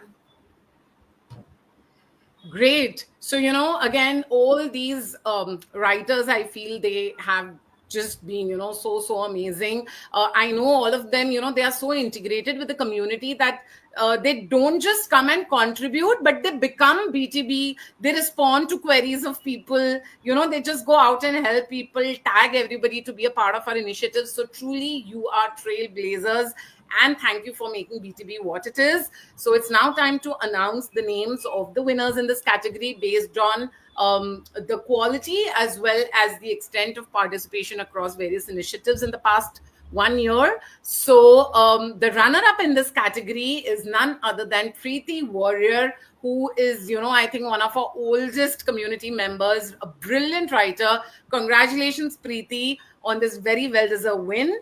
And the winner in this category is Narayani V. Manapadam, a fantastic writer again. And, she's also working on some more interesting projects which came in to BTB. And I'm just impressed with how she's been growing and focusing so much on, learning when it comes to her craft. I think that dedication is what makes her such a brilliant writer. So congratulations, everybody who have won awards today and the finalists. And honestly, I would say congratulations to us, right? The BTB community. It's been a beautiful evening. We've been waiting for this for so long, and now it feels like, oh my God, it's over. So there'll be an empty feeling for sure. But Paulamy, I want to thank you for being a fantastic co-anchor today.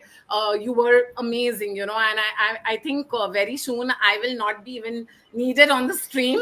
You kids will handle it all by yourself, and I'm just waiting for that day, when I can just give that mantle to you all. So I hope you had fun too. It was an amazing time, and it was such a big honor to be like anchoring for the second time. It was an amazing event. Amazing. And once again, congratulations on your big award. And I must tell everybody that please check out Paulamy's blog. It is actually brilliant, the way she maintains the content, the presentation. I'm very proud of you, Paulamy. Good night. And of course, I'm sure you can go and party now after that fabulous, win, as well as, your performance as the anchor. Thank you so much, ma'am. Bye. Bye-bye. All right. So we have come to the end, and I can see the comments that, people are like, over already. Yes, I know we don't want it to be over, but unfortunately, we've come to the end. In fact, the BTB Awards culmination is almost like saying goodbye to this year, because as you all know that a few days after this, we kind of wrap up for the year, and then we resume full-fledged in January. So I would like to tell you all once again that I honestly, though I may not really be able to connect with each of you at an individual level, but I truly am grateful for your presence in this community. So let's keep unboxing the joy of writing always.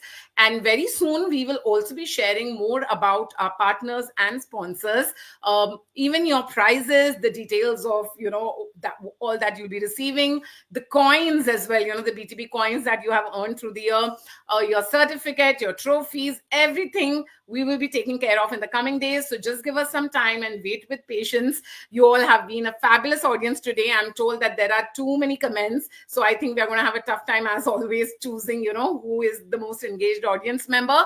So good night, everyone. And bye-bye. I'll see you around very soon. Let's all be beyond the box, right? Bye.